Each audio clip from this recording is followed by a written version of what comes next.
Hello everybody and welcome along to the Virginia is for Racing Lovers Grand Prix at VIR. John Hindhaugh, Jeremy Shaw and Shay Adam with you to take you through the next couple of hours.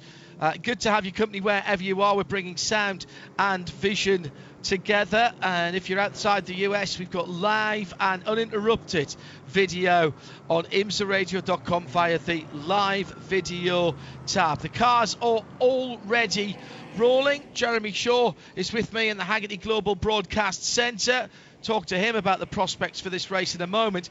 We're just outside Danville, beautiful part of the world, 3.25 and a bit miles around here, 17 corners which just trace their way through the local topography.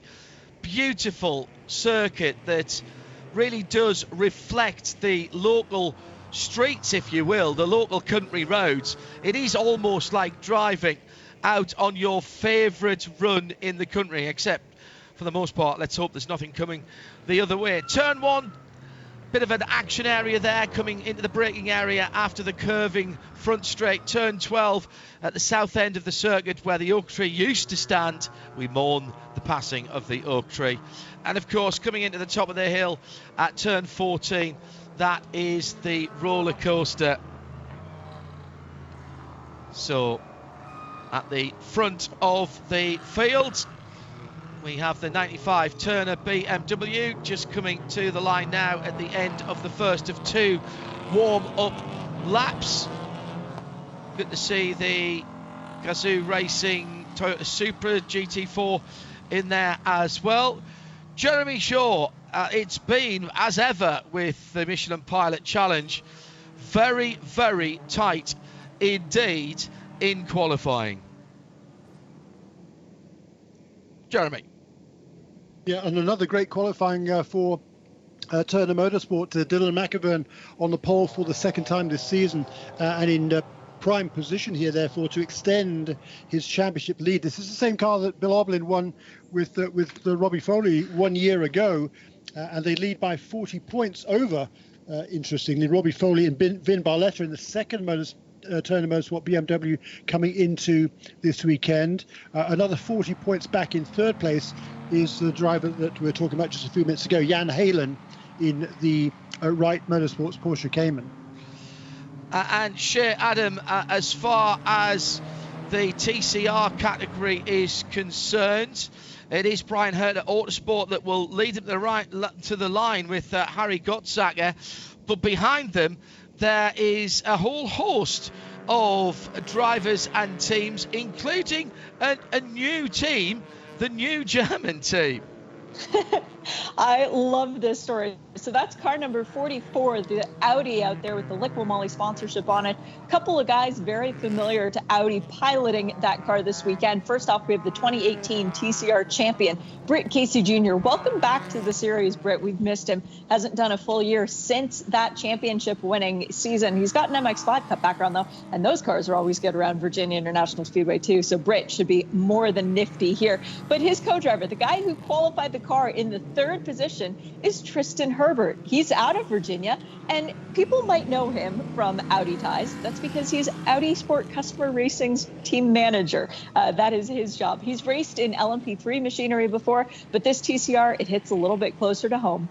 75 degrees on the track, 70 Fahrenheit in the air, as the drivers are still weaving left and right behind the safety car. 2 hours are on the clock, and the Supra will lead them round. The lights are out. Turner Motorsport and Murillo Racing on the front row, BMW and AMG GT. Then it's Aston Martin and McLaren on row 2. The best of British there. Aston Martin and Porsche on row 3, and Chevy Camaro and AMG on row 4. That's how they will line up. And as the safety car just pulls away, pace car as it is now, safety car as we will see it next if we see it again. That's Let's hope we don't see it for the next 2 hours. Plenty of strategy to play out on our Sunday main feature. The Michelin Pilot Challenge for the Virginia is for racing lovers 1:20. Dylan McIvern then on the inside, driver's right, will pace the cars to the line. Note there's a gap between the GS, the GT4 cars and the TCRs, which are not yet down to Hogpen, the final corner. Green flag is in hand, it's in the air, we're racing. And the 2 hours starts right now as Bebenda waves the green flag. Good start from the pole sitter down the inside. Alan Brynjolfsson looks to try and get second position. He's gone to the curb at turn 1. That has paid dividends in other races this weekend. Brynjolfsson toughing it out on the outside of the Murillo racing car, but has to drop back in. Meantime, TCR have got the green flag. Gottsacker and Gonzalez side by side into turn 1. Tristan Herbert right in behind them. In fact, goes to the outside, tries to make a move there, goes up into second place. So, no, he's just dropped back. My apologies. Dropped back a moment. But that's a good start from everybody, and we've got round the first couple of corners at least. Jeremy Shaw. Phew. Yes, yeah, that's indeed. a sigh of relief there all the way around, I think. Good clean start there, and I like the fact that a few races ago IMSA decided to split the fields for the start of the race, because many of the TCRs are a good bit quicker than particularly the tail end cars in GS, so it always made for a really, really tricky start. So much better scenario now, nice clean starts from both fields, particularly for Dylan McIvern there, the former champion, 2017 series champion, who leads this race.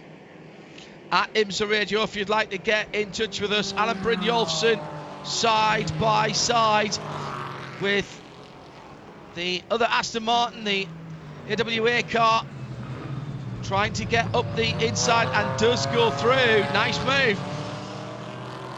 But So they're making a good first opening lap here for Patrick Gallagher in that third place car.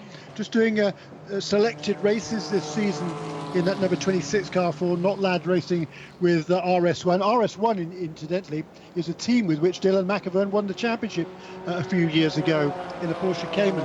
But they're running the Aston Martin now, and Patrick Gallagher will complete this first lap in third position, right behind the second place car of Kenny Murillo, second generation racer there, son of team principal Ken Murillo.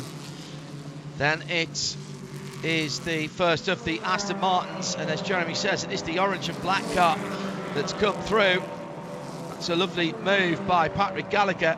Finds himself right in the mix at the sharp end of the race. Brynjolfsson in fourth place, Ori Fadani for McLaren in fifth position, ahead of Hugh Plum for Chevy Camaro. At the front of the TCR field, Tyler Gonzalez leads from Tristan Herbert. It was Tristan Herbert that got through to second. That colour scheme on the Audi rather threw me out for a moment there on the 44 car. Then the Hyundai Elantra of Harry Gottsacker and Brian Henderson in fourth position. But the rumble of the big V8 AMG GT going up to Oak Tree this time around, and the top four, Jeremy, just making a little bit of a break from the rest of the field at the front of the GS category. Indeed so, and Ori Fadani holding down the fifth place there in the McLaren. That's a super run by Ori. This is by far his strongest performance so far, and he will hand over that car later on to Kuno Whitmer, another former series champion who knows all about driving these cars fast. That's one of the is that number 98 car? Did that start behind everybody else? I think it had a bit of an incident, Shea, didn't it? Yeah, that's the car that caused the red flag in qualifying, resulting in no set lap times for Correct. the 98. And Parker Chase came into the race second in the championship. But look closely at the hood, because that hood was not blue a few hours ago. It was a dark gray that they pulled off of a show car. Yeah, an extraordinary amount of work. That car was so far off the track that the driver pretty much had to show his pass to get back in again, and that very scary moment. And it was a really intense effort by the team to get that car all straight and all back in shape or Hyundai shape, and all the wheels pointing in the right direction. and pieces of car robbed from, as Shea says, the show car in the public area here at VIR. 5 minutes gone, and it's still Dylan McIvern who leads from Kenny Murillo and Patrick Gallagher, with Alan Brynjolfsson in 4th position. Then a little bit of a gap back to Ori Fadani in the yellow and black McLaren, from Hugh Plum in the Chevy Camaro number 46. Tyler Gonzalez from Herbert Gottsacker, Rory van der Steur, and Brian Henderson has a Honda up into 4th position. So it's Hyundai, Audi, Hyundai, Honda, and Hyundai with Michael Johnson in the top 6 in TCR. Jeremy. And the fastest lap of the race on that second time around, therefore, Alan Brynjolfsson in 4th position in that bright yellow Volt Racing with Archangel Motorsports Aston Martin. And so number 98 car, clearly not all well with that car. Complete front end rebuild on that car, let alone the hood. And it looks like some problems there. And you wonder why they wouldn't have a spare hood in that car. Well, these cars, the Elantras, are still a new car, and of course they are now racing in the World Touring Car Championship. Spares very much at a premium. Shea Adam has a VP Racing Fuel Paddock report to give us more news on this number 98. Shea? It's a power issue with the car, but it looks as if one of the hoses wasn't properly clamped on and came loose, and now the crew fumbling to try and reconnect it before the rest of the cars come around. They've got 3 more corners before the 98 goes down a lap. Yeah, that is one of the air hoses or turbo hoses on that car, and that's why that little 2-litre engine isn't producing the power that it should do. Across the line, Dylan McIvern with the fastest lap, 1:54.9, has half a second on Kenny Murillo in the cinnamon coloured or ginger coloured second place GT AMG. Then it's the bright orange Aston Martin and Patrick Gallagher in 3rd position. At the sharp end of the field in TCR, Hyundai from Audi, and off goes the number 17 at turn 1, Chaz Miller. And that Audi is on the grass, the white and yellow car. And also into the pit lane, the number 61 as well. That is Gavin Ernstone and his dark grey Audi. That's the Road Shagger car. And they seem to be in troubles as well early on. We'll let Shea investigate that one, as a little bit of a battle pack sitting in behind the Chevy Camaro, and just dropping back a little bit, the Ford Mustang of James Pesek, the bright pink with the blue racing stripe. James just weaving left and right. I think he's been off the road, certainly dropped a few places.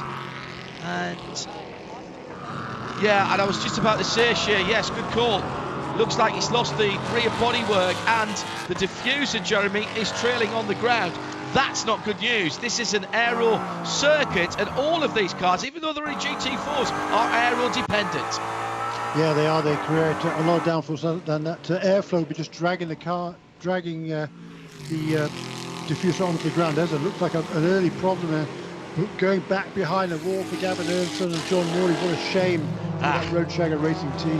And that it's John Morley's birthday today, Shea Adam, not the birthday present he wanted. No, I was talking with Gavin Ernstone a little bit earlier this morning, and he was saying if it wasn't for bad luck, they would have had no luck at all this year. They're looking forward to a better season next year, but they were thinking that today could have been a good race for them. Unfortunately, it looks like it won't be. Well, it is. If they come back, it will be all about just doing some testing with that car before we head to Michelin Raceway Road, Atlanta, for Atul Patel Amon for the final event of the season. Barely 10 minutes, not even 10 minutes into this, and already some drama. But at the front of the field, Dylan McIvern for the Turner BMW in traditional Turner colours, the yellow, black and the white hood bonnet on that car, still leads out from the bouncing bright chrome, the ginger coloured car, copper coloured car in second place. That is Kenny Murillo for the Mercedes AMG, and then Patrick Gallagher putting the pressure on in TCR. They're heading up through the snake and the climbing S's, and it's still Tyler Gonzalez who leads by a comfortable margin at the moment. There is a big gaps opening up, Jeremy, in TCR. Yeah, there aren't there? I think probably as much as anything else, the result of working their way past a couple of the slower GS cars. But out in front, another guy had a birthday this week, not actually out in front, he's in third position, but Patrick Gallagher, he was the fastest car on the track last time around at a 54.6. They come across the line now to complete lap 5, and all of a sudden Dylan McEwen has extended his advantage by to about a second, which is a pretty big margin in Michelin Pilot Challenge standards. Whilst we have a moment, and before it all kicks off, let's just talk about the potential for strategy here. Still that damage on the back of James Pesek's car. Now, I can only he's been off the track on the exit of Oak Tree, and there is a little more tarmac there on the driver's left as you come out of turn 12, but he used that and a bit more, and then stayed on the grass, and then went for a bit of a bunny hop, and that's what's ripped the rear end off that car completely. Then a couple of moments ago as well, we had some side-by-side action with the number 84 Honda Civic of Brian Henderson being very racy indeed and pushing its way through. Brian sitting at the moment in well inside the top 10 of TCR, and a piece of exhaust pipe I think coming off the Mustang. So that will be something I'm sure that race control will be looking at if they are shedding parts. I was just going to say, if we get a moment, and we seldom do in Michelin Pilot Challenge, just a thought, Jeremy, about where we are in the season and how the championship stands. Yeah, that's right. Just this race and one more to go at Petit Le Mans Michelin Raceway Road Atlanta next month. That'll decide the championship in GS. A 40-point lead for Bill Oblin and Dylan McEwen over their Turner Motorsport BMW teammates, Robbie Foley and Vin Barletta. Similar margin back to Jan Halen in third place. In TCR, a pretty handy 170-point advantage for Taylor Hagler and Michael Lewis over over Parker Chase, who currently stands in second position. So another good finish for Taylor, who's running somewhere down the order at the moment, but Michael Lewis is super fast. He will take over that car in the final stages of the race. But it's really split up the field, as you were saying, in TCR, and all of a sudden Michael Johnson in car number 54 has found himself up in fourth position in TCR. Yeah, not sure what happened there to cause that split, but I think there was some GS cars right in the middle of it. The number 98 back out on the track after that loose pipe that was causing it power issues after the whole front end had been rebuilt after the crash earlier on. You would not know that, but it was excellent work, and it's bad news for the Simply Vegas sponsored Audi RS3 with an overheated or a smoky engine share, and that car now behind the wall. Yeah, when the car comes in after running 2 laps and there's white smoke coming out of the engine, that is not a good sign. So I would be very surprised to see the Roadshagger Racing Audi back out again today. Well, they've taken it behind the wall to see what they can do. That's very bad luck. They have, as Shea said earlier, had no good luck at all.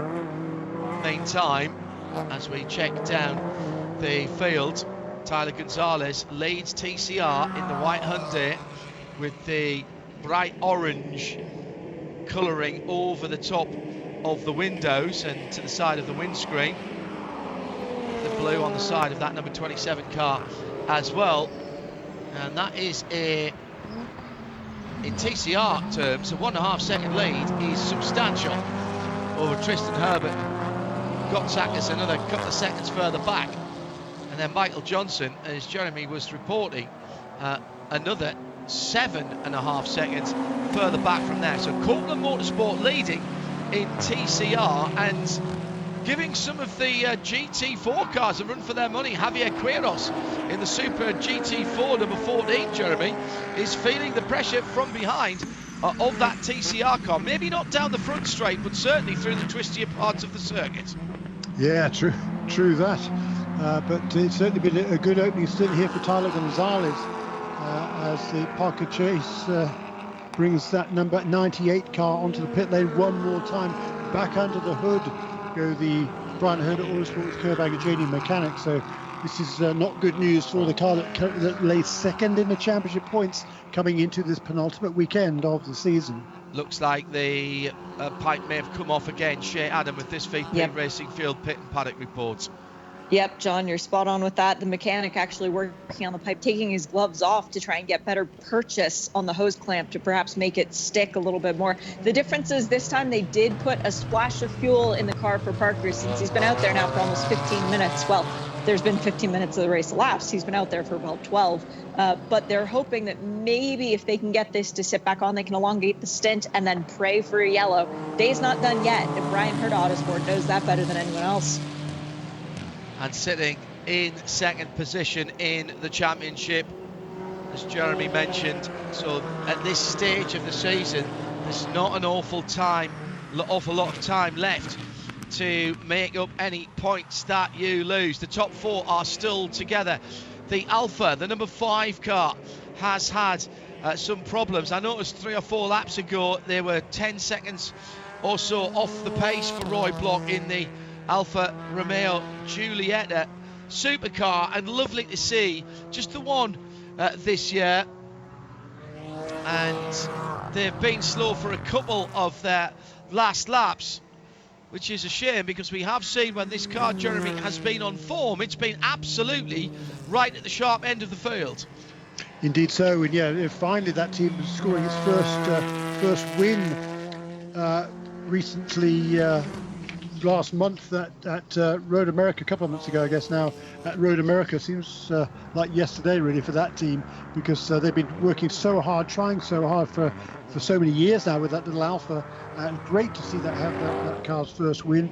But other than that, this season they've had all sorts of bad luck. But yeah, the car's still running now, and Rory is still on the lead lap, is he? I think he's still on the lead lap. So yeah, so he's fine at this stage. Yeah, that doesn't look good for number 98, does it? No, and it looks like the turbo pipe issues may well be doing for that car. There's a rather large piece of piping that should be connected off at the oak tree. That's Nate Vincent in the FCP Euro sponsored number 11 AMG GT4, and that is the car that was sitting in 15th position in class. He has made contact with the tyre wall. Wait to see if he gets moving again, as the leaders are down at turn 1. The leading 4 are still hard at it. It is absolutely quality stuff between these top 4. Looks like the 23 is under pressure at the moment. The 23 being Patrick Gallagher, and the 2 Astons, Jeremy, having a cracking scrap. Yeah, Patrick Gallagher had a birthday a couple of days ago. He's been trying to get past Kenny Murillo, who's pretty much side by side, I think, heading into turn 1 a couple of laps ago, judging by the scoring. He was 0 something as across the line, heading towards turn 1, but dropped back now a massive margin, maybe 3-4 car lengths. But he's still got that other Aston Martin of Alan Brynjolfsson hanging right there as well. This quartet now well clear of Hugh Plum. Hugh Plum, 4 or 5 laps ago, found his way past Ori Fidani and has pulled away from him, but he's got nothing for this quartet at the front of the field. He's losing probably generally about a half a second a lap to this quartet. Jeremy, in terms of pit stop strategy for the GS cars at the front of the field, 2 hours, is that a single stop around here? It is a very quick circuit, and you're on the throttle and on full throttle for an awful lot of the time.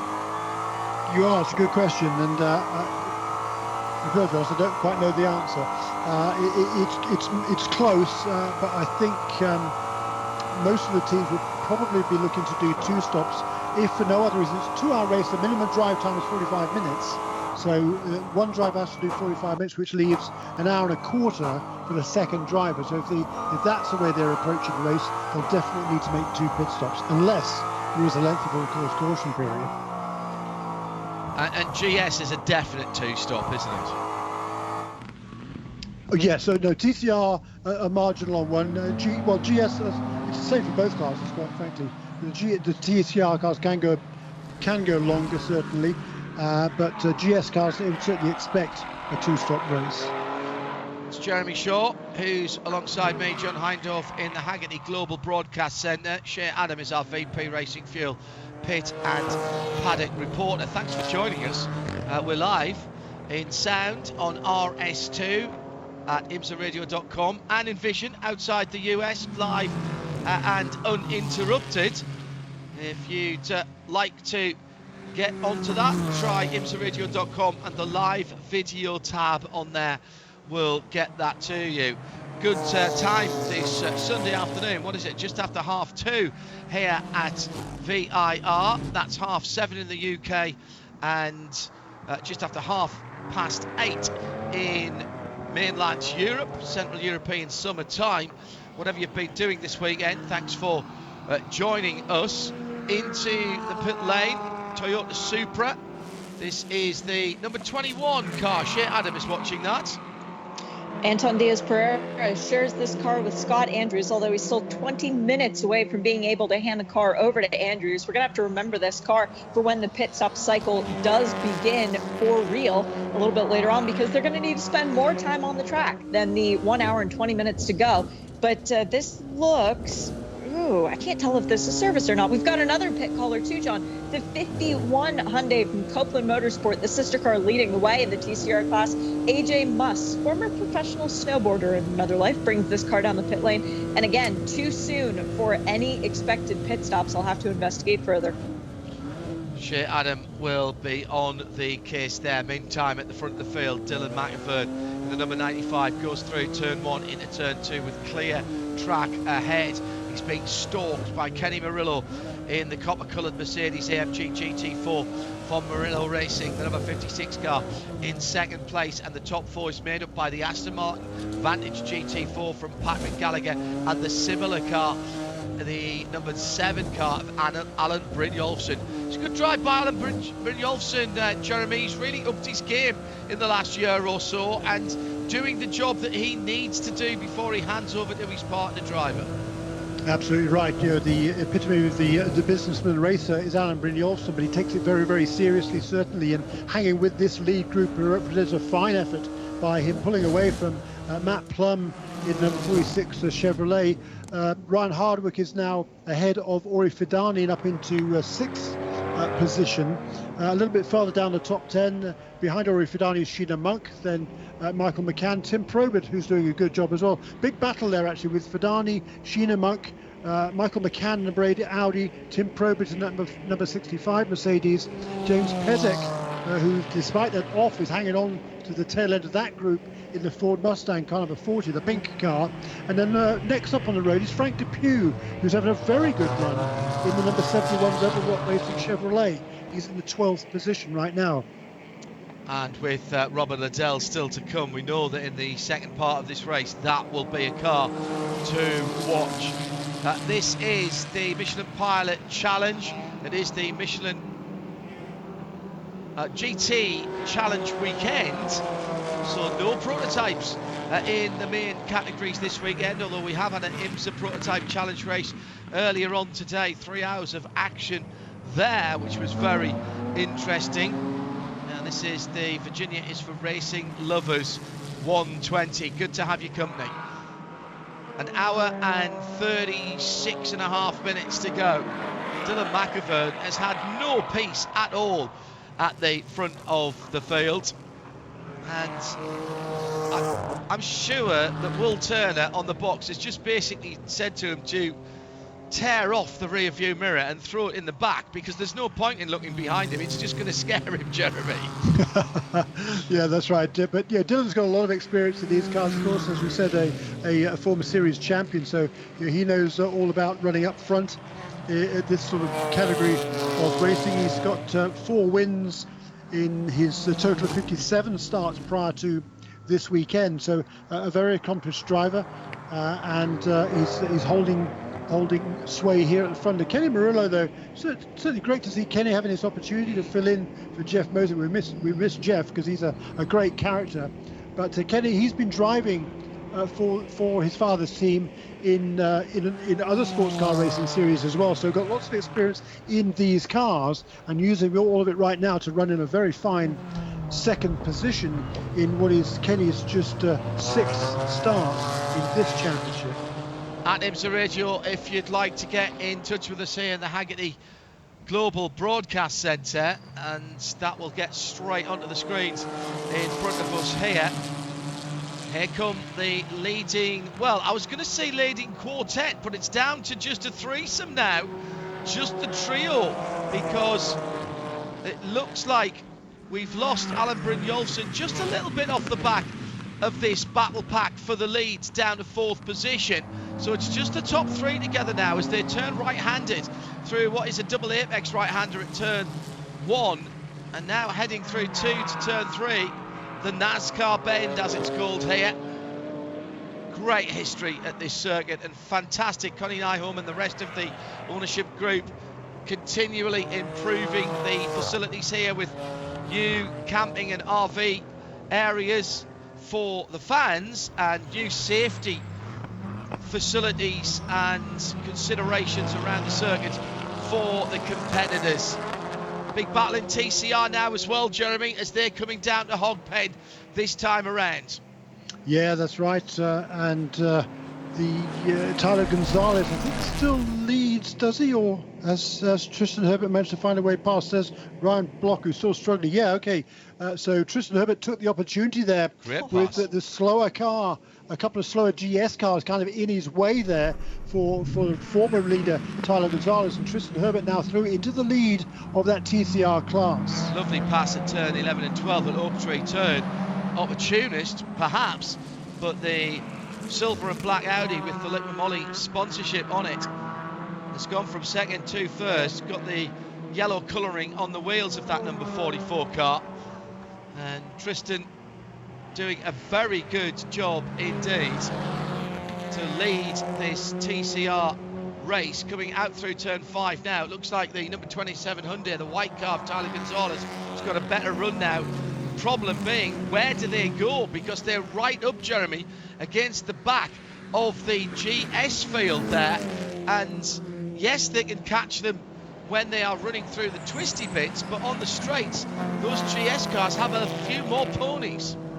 They do, and be able to pull away, but the car directly in front of the TCR leader right now is Nate Vincent, who's come back from that mistake earlier on. He's passed to these guys, and he's next in his sights is the automatic racing Aston Martin of Ramin Abdul Vahabi, and right ahead of Ramin is Javier Quiros in that Riley Motorsports Toyota Supra. So it's a super little battle going on there, but for the TCR guys, yeah, super frustrating to get kind of help bottled up behind them through the twiddly bits, and they just hope now that the GS cars can kind of pull away. But aside from that, we've got three cars battling pretty much nose to tail for the lead in TCR. It's Tristan Herbert, car number 44, Tyler Gonzalez, who was leading, car number 27 for Copeland Motorsports, and Harry Gottsacker, the pole sitter, hanging there in third position as well. They are quite a long way clear now of Brian Henderson, who is battling away with Victor Gonzalez, Chris Miller, Michael Johnson and Rory van der Steur. So it's a 5-car battle for the fourth position in class. I love these TCR cars. There was a lot of people who raised their eyebrows when IMSA brought them into the Michelin Pilot Challenge. I think it was not a moment too soon, to be honest. It was brilliantly timed, and we're now on to, in some cases, the second or third evolutions of these cars. There's a new Audi out now in Europe, which we expect to see some of next year here. The Hyundais have gone through 3 different body styles now, of course. The i30, the Veloster, and now the Elantra as well. Absolutely brilliant. Year 4 of TCR already in IMSA, which, until Shea just reminded me of that, you're right, Shea, I would have found that hard to believe if I had seen that before I'd started that sentence. These cars really cost-effective way to go racing. They're a little bit turned down in IMSA to what they are in some of the sprint championships and the endurance championships elsewhere, just to keep the pace differential between themselves and GT4. And trust me, I've raced against TCRs with a GT4 car, and when they're turned up to the max, they are very, very formidable opponents, particularly on the twisty parts of circuits. So IMSA decided to turn them down just a wee bit. But Jeremy, they've proved themselves to be formidable endurance racing machines.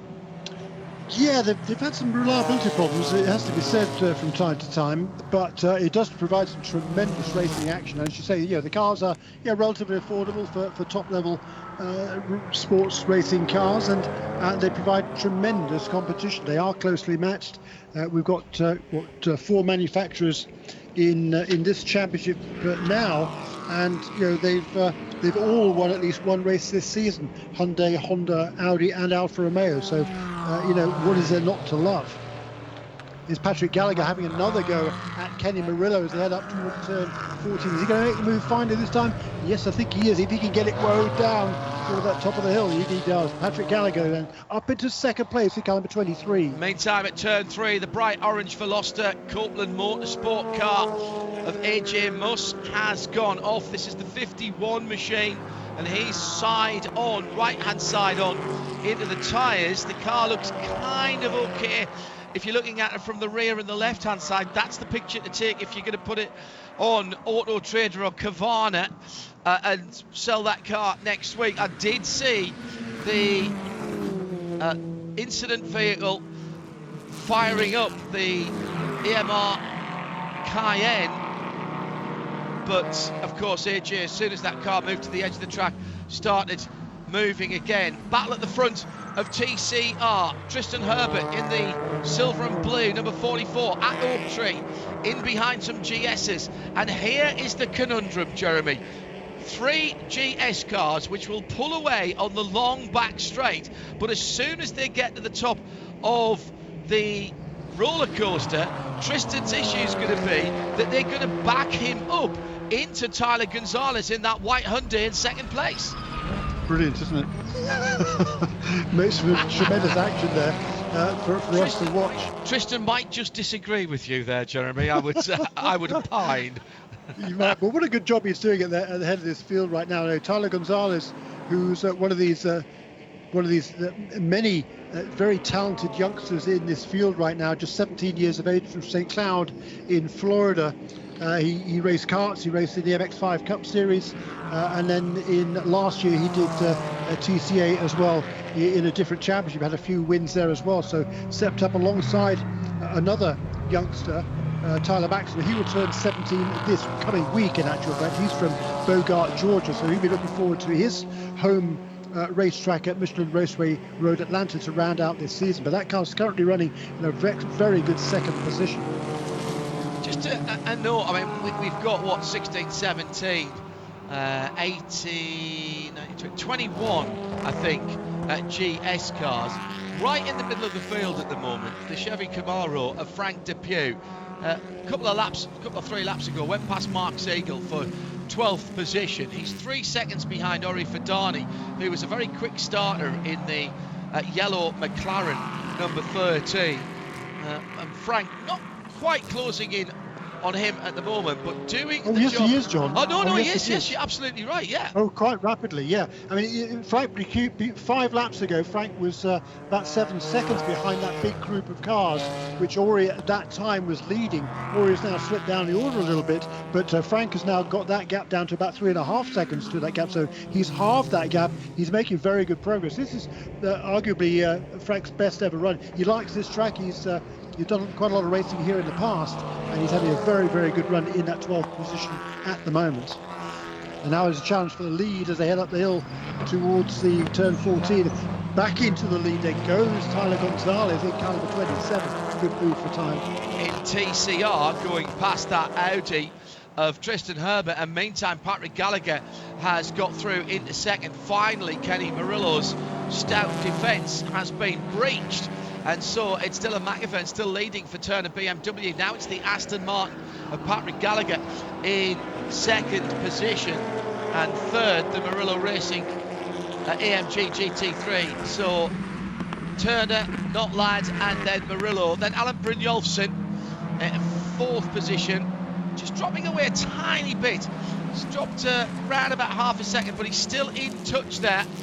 Then the gap back to Hugh Plum in the Chevy Camaro for Team TGM. And that Camaro running in clear air, not able to get back to the leaders. And I'm quite surprised at that, because Hugh is a pretty decent little steerer. I would have expected him to be able to breach that gap. Maybe holding a bit in reserve for later on. And in TCR, it's Tyler Gonzalez from Tristan Herbert. That's just changed around. Hyundai number 27, the white car from the silver number 44. Then it's Harry Gottsacker in the 33, Elantra shaped Hyundai TCR. Then the two Hondas of Brian Henderson and Victor Gonzalez. That is the 33 and the 84. And in fact, actually, I think the 84's gone through there. No, it is still that way around. Well, I'll tell you what, John, now clinging onto the back of that group also behind Victor Gonzalez is Chris Miller as well. Brian Henderson and Victor Gonzalez there. Victor Gonzalez, not to be confused with Tyler Gonzalez. They're pretty much all in that mix now. So we've got the top, six cars covered by about 5 seconds at the moment in TCR, as Tristan Herbert there struggles to hold off Harry Gottsacker, the pole sitter. Yeah, I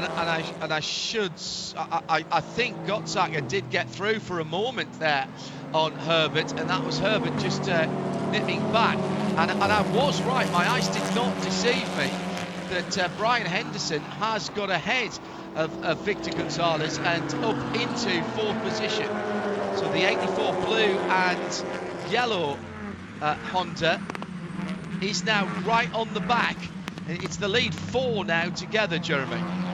Yeah, it is, isn't it? Good battling going on there amongst that pack. I mean, it was 3 cars for a while. It's now there's 4 of them and 2 more within another couple of seconds. So a super battle developing in TCR. We're 36 minutes into this race, so the pit stop window will be opening fairly soon for some of these contenders.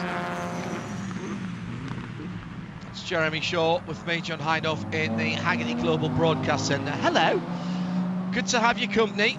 We are just over 36 minutes into this race, coming on to 37 of a 2-hour contest. Jeremy, sorry, go ahead. Yeah, well, back up into second place there. I think it must have happened at turn 1. Kenny Murillo has fought back past Patrick Gallagher. That has enabled Dylan McAvern to pull out his biggest lead of the race. It might be about 10 car lengths now over the 2 kind of bronze-orange cars. It's a Mercedes, though, number 56 for Kenny Murillo, back ahead of Patrick Gallagher in that Not Lad Racing Aston Martin. Alan Brynjolfsson there, he's not far back either. He's fallen back just a little bit in fourth position, but not very far. And this battle for TCR is just really good now. And there is Brian Henderson trying to make his move. Is that going to be 3 wide as they head up to the top? Don't suggest it, Jeremy, because you know they will try it. We have seen that here before in TCR. And just getting back onto the tail end of that, Victor Gonzalez in the second of the Honda Civic FK7 TCRs. That's the black and green machine. So second, third, fourth and fifth are pretty much a little 4-car battle pack on their own, as Tyler Gonzalez has broken away. I say broken away by 3/4 of a second. Spin by the number 64. That's the Chevy Camaro. And now pointing in the right direction again, thank goodness. That was at the Oak Tree turn. And no help there, Jeremy. No, I don't think so. In close competition with one of the TCR cars, but Ted Giovannis has gone around there. He's got to point it back in the right direction and heads off down the back straight. Meanwhile, take a breath, because we're back with battles at the sharp end of the field. Kenny Murillo and Patrick Gallagher. Ding ding, seconds out, round 3, I think, for these two, Jeremy. Yeah, brilliant, isn't it? And all of a sudden, Alan Brynjolfsson has lost the pace of the leaders. Maybe he's struggling towards the end of his stint here, which is really when he doesn't want to lose ground. Before he hands over that car to Trent Hindman. But all of a sudden, that last lap was a 1:57.4. He lost a couple of seconds, did Brynjolfsson, in the Volts Racing with Archangel number 7. But as we saw there, Kenny Murillo sneaking back ahead of Patrick Gallagher into second place. And all of a sudden, Dylan McEwen, has, for the first time in this race, has a lead of more than a second. Yeah, that's a nice little gap there in TCR. Brian Henderson now scrapping with Harry Gotzacker. So it's a pair of cars for second, third, and then fourth and fifth. So that little 4-car scrap has started to break. Oh, what am I saying? Yeah, the top 4's all back together again with those 4, Tyler Gonzalez, Tristan Herbert, Harry Gotzacker, Brian Henderson, all pretty much coming together. The Aston Martin has another look at the Murillo Racing number 56. They were side by side coming down through the roller coaster for a moment. That is brave on both counts, but very fair and very respectful as well, as they're onto the front straight, and in comes the leader, McEwen, into the pit lane. An hour and 19 minutes and 40 seconds, and following in Kenny Murillo. Shea Adam with this VP Racing Fuel Pit and Paddock report.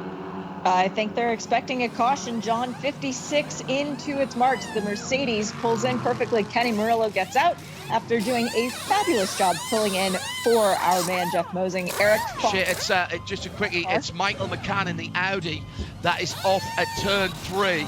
That's what I'm hearing from race control. Sorry, copy that. Pit stops. Copy that. We've got Bill Oberlin installed in a 95 Turner Motorsport BMW, looking for a bit of redemption after yesterday's race was going so well until it wasn't. Also in the pit lane, we've got the 7 Volt Racing. Aston Martin is in. Alan Brynjolfsson done his job. It's time for Trent Hindman to take over. We've got Ryan Hardwick in for Wright Motorsport in the Porsche. Jan Halen getting aboard that car. Please give us Halen versus Oberlin round 2 after the fantastic battle we were treated to at WeatherTech Raceville, Laguna Seca. Also in, we've got Ori Fidani in the AWA McLaren taking over for him. Kuno Whitmer, guy knows his way around here fairly well. Still green out on the course, but still not showing any movement from that number 8 Macan Audi. Well, let's keep an eye on that. We're still green at the moment. 5 studs on most of these cars. That's why you hear the air wrenches in and out for the blue. Number 16, Wright Motorsport, Ryan Hardwick Porsche. That's the 718 Cayman GT4 Club Sport. At the front of the field, Patrick Gallagher has not yet pitted. In comes the one of the Toyotas. The TCRs are just battling still, of course they are. Tyler Gonzalez was leading that, but he's been shuffled back, I think now. I think he's now in 4th position, Tyler Gonzalez. He might be going back into 5th in a moment or two's time. Certainly down in 4th position. Actually, that's a lap car in there as well. Patrick Gallagher into the pit lane. Shea Adam is watching this. This is a very meaningful pit stop. Patrick Gallagher gets out of the Aston Martin car number 23 for Notlad Racing by RS1, as Jeremy mentioned, the GS champions a few years ago, this team. We've got Stephen McAleer climbing aboard. Now, VIR has not been very nice to Stephen McAleer so far in 2021. He was at the front of a Lamborghini race with the lap to go when a tire let down earlier this year. Then earlier today, he was leading at the it was the end of the race and got ushered off the track. Did not even finish on the podium. Stephen McAleer owed a little bit of good luck. Let's see if they can get that done with the Aston Martin fuel and 4 new Michelin tires. Waiting on the fuel nozzle comes out. Go, Stephen, go. It is time to roll.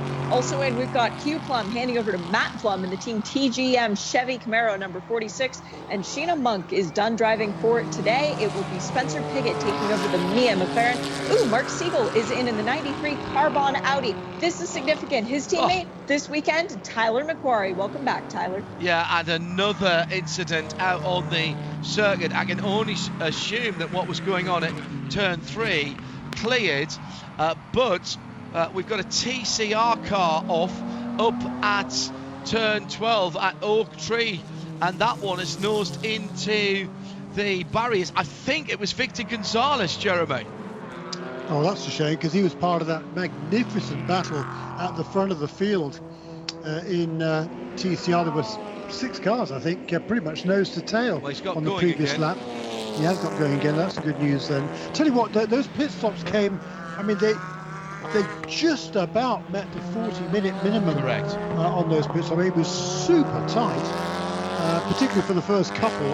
After that, they'd have been fine. The first two, I'd love to know what their stint minimum was there, what their stint length was, because it was really, really close to 40 minutes, really cutting it fine there. But yeah, they want to get their faster driver in, and a good service there for the Murillo Racing team. I think they got Eric Foss out ahead, did they not, of Bill Oberlin?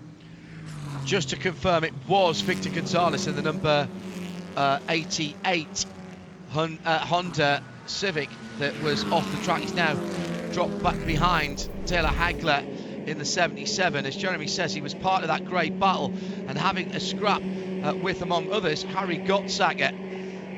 He got around Harry. That's for the lead then, isn't it? And that's the 84, excuse me. That's Brian Henderson. Yeah. We were going to see why the other Honda had gone off. So now Brian Henderson is leading ahead of Gottsacker, then Tristan Herbert, then Tyler Gonzalez. Meantime, Shea, you've got more of the leaders in.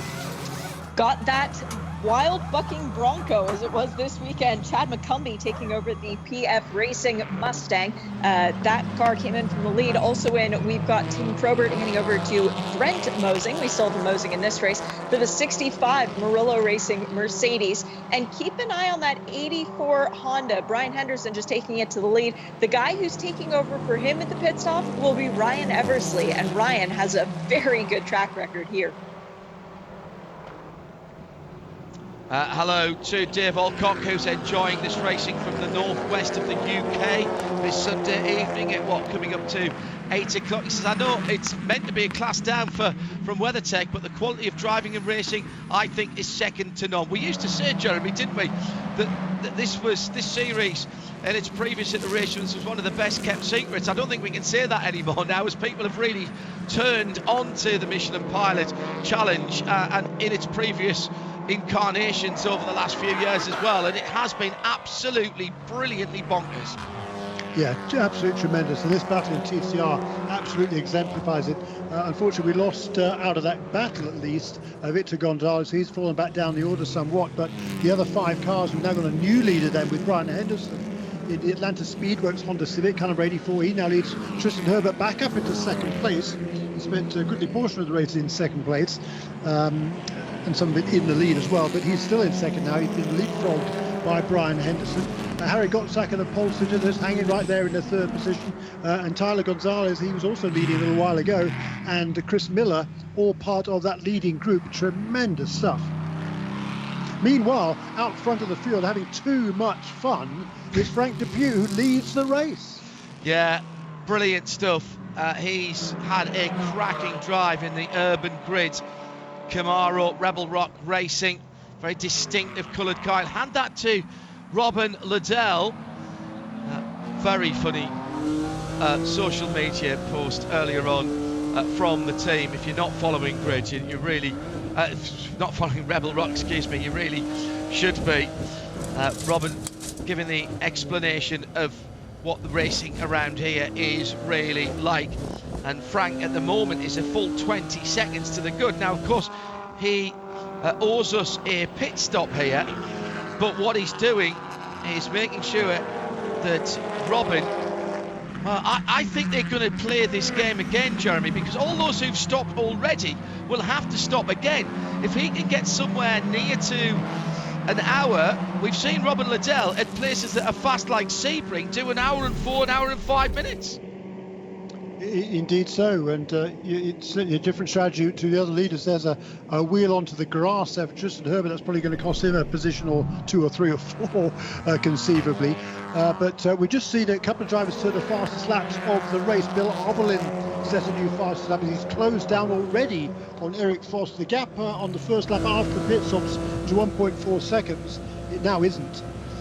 Because he's right with Eric Foss, but also just behind them, actually quite a long way behind them, is Stephen McAleer. Must have had a mistake on that last lap, because the previous lap, no, sorry, excuse me, it was Trent Hindman who turned a new fastest lap in car number 7, a 54.0. Yellows are out. Yellows are out, so the pits will be closed. That's exactly what Frank Depew didn't need. Full course yellow. Well, now I'm showing the 8 car is still off, but that Michael McCann car's been off for quite a long time, I think. Debris. Thank you, Shay. Do we know where? Welcome. Oak tree. Okay. Thank you. Well, that is... It's almost on the track. Well, that's the debris. There's been debris on the exit of Oak Tree for quite some time. That was part of the PF racing car. The Audi number 8 is behind the tyre barriers at turn 3. They're going to recover that number 8 Audi from turn 3. Well, that's been there for 10 minutes. Yeah. So I wonder if they were just giving everybody a chance to pit. Interesting. Pits are closed, so Frank couldn't even nip in and make a quick pit stop. But look, he will be able to make a pit stop. The pits will be open during this caution period, so he will be able to come into the pits and hand over to Robin Liddell. So that's kind of fine for them. It's just a little bit earlier than they would have really liked. If this caution came out another 5 minutes later, that would have been really, really nicely played into their hands. But when he makes the pit stop, in any case, he was going to fall to the back of the pack. At least now, Robin Liddell will be able to take over the car. He will still be on the lead lap and at the back of the pack of cars, which is where he would have been in any case had Frank stopped under green flag conditions, John. Fair point, and the pack will be packed up, so that means Robin's charge through the field, for I'm sure that's what we will see, in some ways will not be any less entertaining for us, or indeed from inside the car for him. Should just mention, by the way, if you want to see how exciting Robin's charges through the field is, go and find the rookie season, which charted the progress of the Urban Grid Camaro from Rebel Rock Racing in their first season of IMSA competition. Told pretty much from the perspective of the team, with Robin Liddell and the other team members doing the storytelling and some extraordinary onboard footage, not least at a rain-affected Road America, which had a storybook finish, shall we say. Worth going and finding that. It's called the Rookie Season, and it's available on a number of the download platforms. I'm sure if you put it into your search engine, you will be able to find it. Heartily recommend that.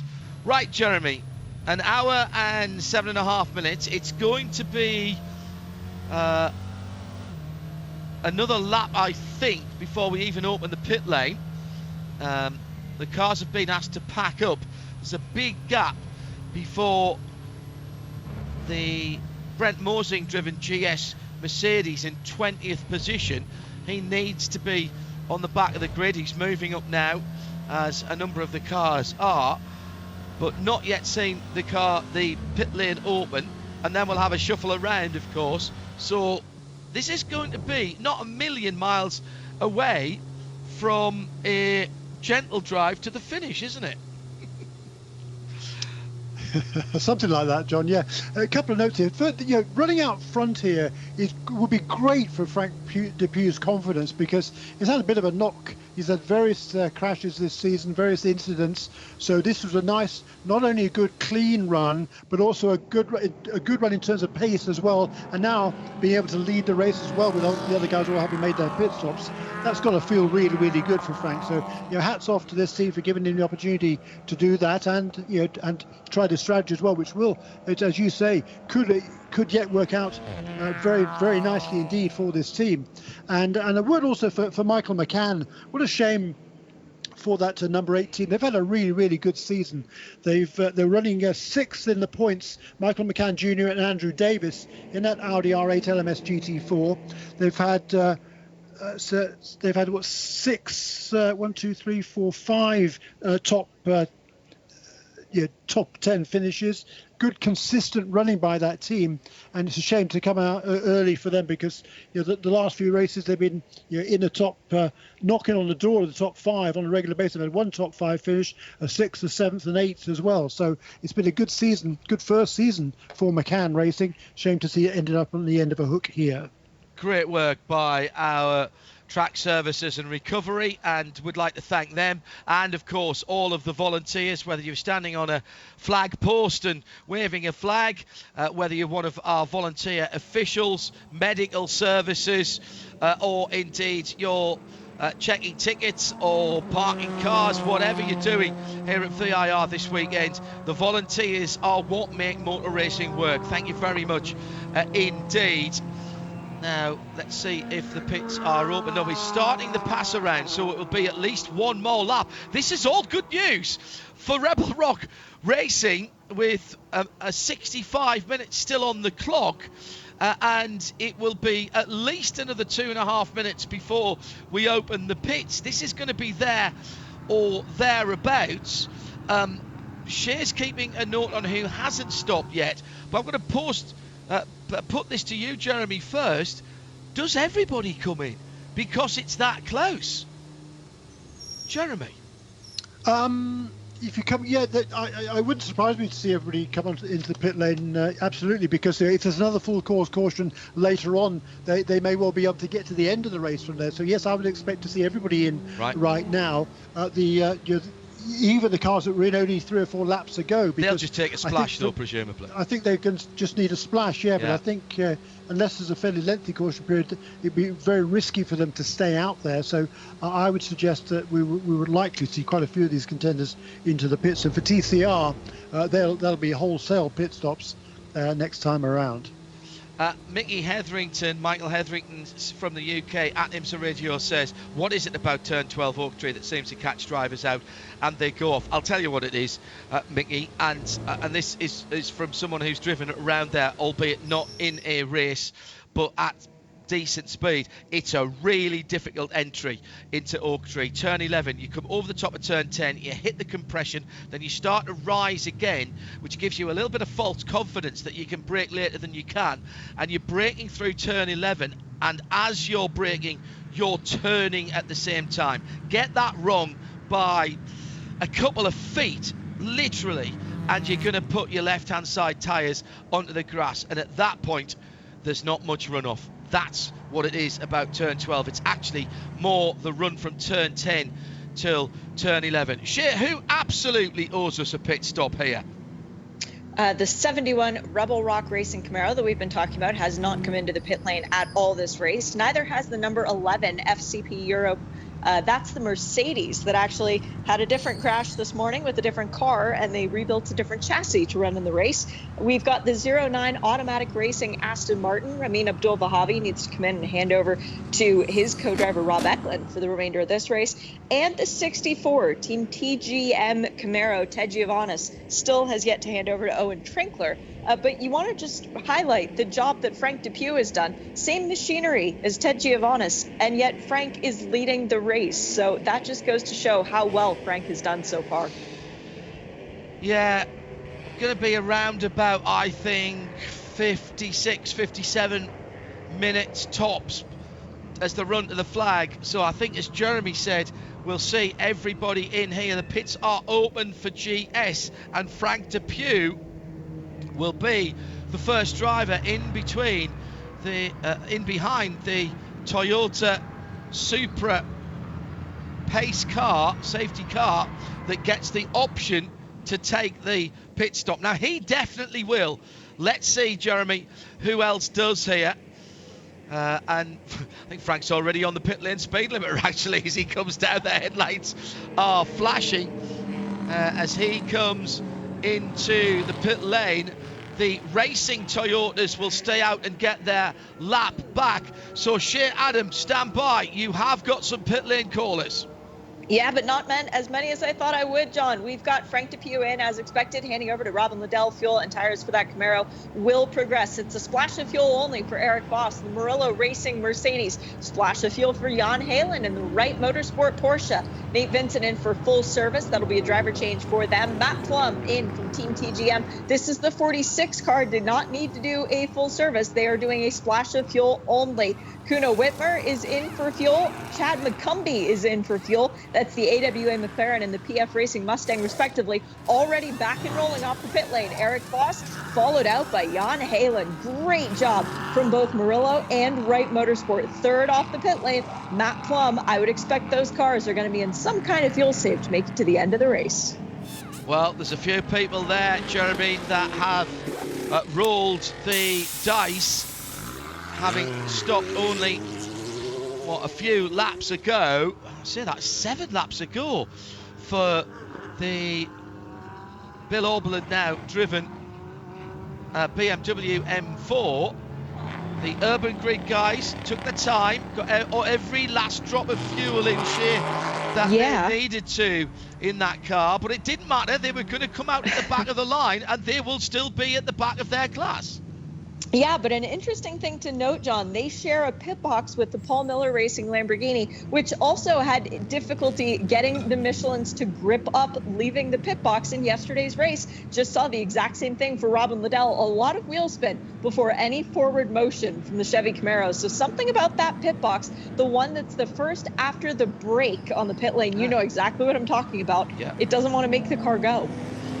Jeremy Shaw, I thought we might be going back green at about 56, 57 minutes. I think it'll be a little less than that. Do you think that one or two of these teams have missed a trick here? Because they've been out 7 laps, albeit not all under full speed conditions. They've only been out, a couple of laps or so of green before this yellow flag started. Well, I mean, I will not second guess Don Salama, who is the strategist for Turner Motorsport. Don, a very accomplished driver in his own right, and for many years now has been the strategist at Turner Motorsports. He rarely gets it wrong, and he's kept both of his cars out there on the racetrack. Number 95 for Bill Auberland and Robbie Foley, and those 2 cars are first and second in the championship. So I've got to assume that he thinks he can get both those cars to the finish from here. For the championship leaders, I don't really see the point in taking a gamble, because if they're coming with everybody else, he'd still, the worst thing would have been with third place. So he must think he can get to the end from here. But yes, it's going to be a while yet, because the pits are now going to be open this time around for all of the TCR cars to come onto pit lane, and that is going to get busy. But the cars that didn't stay out at the front, or did stay out at the front, Bill Auberland, Stephen McAleer in second place in the number 23 Aston, Trent Hindman also in the Aston, Spencer Piggott in the McLaren. I'm surprised that car can get to the end from here. Yeah, they are a bit thirsty, those cars, aren't they? Yeah, and then Brent Mosing and Robbie Foley, we already talked about, stayed out as well. I think Tyler McQuarrie did also in the number 93 Carbine with Peregrine Racing. This was the TCR pit stops. Shea Adam has more on that number 3 McLaren as the TCRs are in the pit lane for what will be their one and only stop, Shea. They short field on their pit stop, John, to try and get Spencer a bit of track position. 19 seconds shorter than everybody else who came down the pit lane. So Spencer definitely cannot make it to the end. TCR cars are in from the lead of the race. The Atlanta Speedworks car at the race in TCR. Brian Henderson has done his job, hands over to Ryan Eversley. We've got Tyler Gonzalez handing over to Tyler Maxon in the number 27 Copeland Motorsport Hyundai. Tristan Herbert, great job out there in the 44 Audi. That just sounds right. Handing over to Britt Casey Jr. Fuel and tires going on that car. 4 tires for the Audi, even though most of the time they just changed the front 2, because those are the only 2 that really matter. 27 is down and rolling before anybody else. I think the Copeland Motorsport Hyundai is going to reclaim the lead off the pit stops. Chris Miller is in, handing over to Mikey Taylor in the Unitronic JDC Miller Motorsports Audi. Harry Gottsacker hands over to Mark Wilkins, race winner the last time out for the Brian Herta Autosport number 33 Hyundai. The first car back off the lane was that 27. Second car was the Honda, the 84. Third car, Mikey Taylor. Oh boy, this is going to be fun. 3 different makes in the top 3. Now, no worries about these guys. They will all go to the end from here. And I noticed that the number 44 Audi, that's the new entrant. Sorry, got rather surprised by somebody sneaking up behind me in my blind spot. Wasn't watching my mirrors there myself. Took all 4 tyres. Now, we often say that the rear tyres on a TCR car, front-wheel drive racing car, are only there to keep the exhaust from dragging on the ground. But I did notice that at least the 44 Audi that Tristan brought in, Shea, did take 4 new tyres. Not sure about the rest of them. Yeah, it was definitely 4 tires for the 44 Audi. I only saw 2 tires going on to the 27 Copeland Motorsports, the Hyundai, and it looked like it was only 2 tires for the Honda as well, but I will ask the question. Thank you, Shea. So we'll just quickly resettle the field. Just a confirmation, by the way, that we have got another car that has gone behind the wall, Shea, and I'm pretty certain that was the Copeland Motorsport AJ Mason Filippi car. You are correct on that, John. The bright orange car, which had been off the track and into the pit lane at various points over the course of the weekend. Behind the wall, crew are going to do a little bit more work to it, see if they can't get it back out for the rest of this one. Shea Adam, our VP Racing Fuel Pit and Paddock reporter, Jeremy Shaw, and me, John Hindhaugh, in the Haggerty Global Broadcast Centre. And a safety car that has come out, well, you tell me, Jeremy, inopportune or opportune moment? Oh, we've got some takers now for pit stops that didn't come in the first time around. I'll let Shea talk about that, and then Jeremy and I will discuss why these cars are coming in. Shea? Well, this is interesting because we have seen fuel races won by Trent Hindman, Alan Brynjolfsson, Mike Johnson, and the whole Bolt Racing crew before. Think back to Mid-Ohio a couple of years ago. Fuel and tires for this Aston Martin, I think they might have just been on the outside of their pit window before, but with this free-for-all pit stop, they were able to come in and do all the service and feel more comfortable about making it to the end. Kuno Whitmer is also in the AWA McLaren. This is a splash of fuel. Rob Eklund in to try and get the lap back for the automatic racing Aston Martin. Kuno, very heads up, saw the pit close light on at the end of the pit lane, did not blow it. Excellent job. That's why you get it, Kuno Whitmer. We've got Ted Giovannis in the pit lane. Now the driver change is going on. This is, again, trying to get the lap back for the 64 Camaro. Oh, and the car drops off the air jacks without the left rear wheel on. They were still fueling, though, so it looks like no time has been lost as of yet. Now still trying to attach that wheel. Not a great day for Team TGM so far. I do have an update, by the way. It was just the front tires for the 84 Atlanta Speedworks Honda. There we go. Now, Ted Giovannis out of the car. Owen Trinkler taking over. The 64 is rolling once again. But Bill Oberlin, Stephen McAleer, they should be okay to maybe stretch this to the end. Spencer Piggott in third, definitely not. Now, we know the Supras were trying to get their lap back, and that's what they're doing now. But Trent Hindman, Jeremy, that's the one that caught my eye, came in and stopped for tyres and fuel, and they'd been in before, hadn't they? Sorry, who was that? Trent Hindman in the number 7. Yes, exactly. Yeah, no, that's the surprise amongst this group. They obviously have determined they would have needed a splash and go to get to the end of the race. Tyres as well.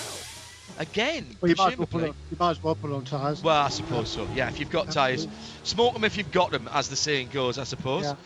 That is the car that has set the fastest lap of the race, Trent Hindman, but he's going to be right at the back of the cars. Before we get to the restart, he is going to be able to move past all the TCR cars, so he's going to be in the, I think, 13th or 14th or 15th position overall on the racetrack when we get back to the restart. So not as bad as it would have been right now, because as he comes out of the pits, he's 26th. You talked about 2 Riley Motorsports cars coming on to the pit lane. Milo Valverde taken over from Javier Quiros. He stayed out to get his lap back when the other car contenders came in. Scott Andrews also got a lap back, but the number 21 car was 2 laps down from the problem earlier on for Scott Andrews' teammate Anton Diaz Pereira, so he's still going to be 1 lap behind the leaders. And just as a point of order, Mr. Chairman, I would say, just bring to everybody's attention, Robert Liddell in the Chevy Camaro GT4R is fueled to the end. The 71 car is in 11th position, and even under safety car situation, he's only 11 seconds off the lead, and we'll see how quick he can get up to speed here. Get the popcorn out, everybody.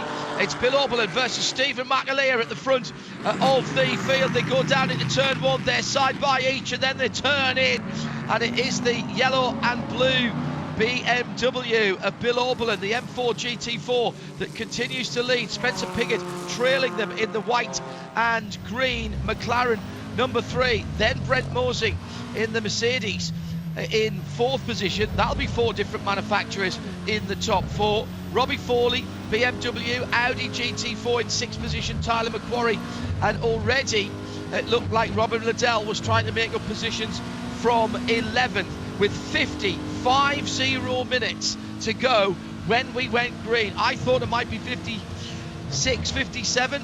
Well, it's 50 minutes to go, and that, Jeremy Shaw, is going to make life very, very interesting for these guys at the front of the field, because they didn't take extra fuel, but they have had a bit more yellow flag in behind the Toyota Supra safety car.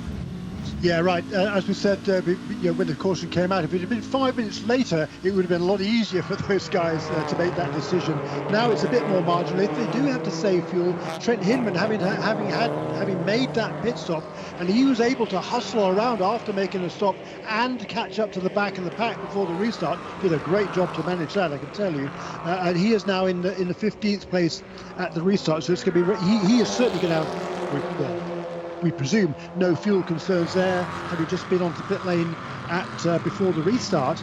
So it's going to be very interesting to watch the progress of the number 7 car. It's also going to be very interesting to watch all the TCRs, because they are going to be flat out to the end of this race. There's a big long train of them. I think 10 cars nose to tail for the lead. Bill Oberlin, as Shea has just pointed out to me on our chat, has already been out the pits for 30 minutes. Now, only 2 of the laps that he's clocked were actually at racing speed, but that's a lot of time to be out there to get to the end with 48.5 minutes still on the clock. But it is he who leads by 1.5 seconds. He's heading off in the distance. No thought of fuel saving there. I believe a 55 flat on what was basically the lap that he was released from the safety cars against the car's best of a 54.4. I think he's on a mission right now, and that mission is to get as far ahead as possible. Meantime, in TCR, the battle at the front of the field is absolutely turned up to the max. Tyler Maxson, Ryan Eversley, Mikey Taylor, Mark Wilkins, all there in the Hyundai, Honda, Audi and Hyundai Elantra respectively, and it is the light coloured number 27 Tyler Maxson Veloster for Copeland Motorsport that leads the pack at the moment. Coming through, Mikey Taylor. This was a car that had a problem early on, the number 17 car. You might remember I called that car's number early on from Unitronic JDC being off the circuit. Well, it's now right back in the mix, Jeremy. Yeah, this is going to be that's going to be exciting in TCR, no question about it. And the big loser in that round of pit stops was the number 44, excuse me, with Britt Casey having taken over that new German performance car from Tristan Herbert. He came into the pits having run in the top 2, 3 all the way through the race. Britt Casey has come out of the pits in 9th place. He's already made up 1 position. He's got past Carl Whitmer. He's got a lot of ground to make up to work his way through the field. But if anybody can do it, certainly Britt Casey Jr. can. He's a huge talent. He's been out of the seat for the last few years.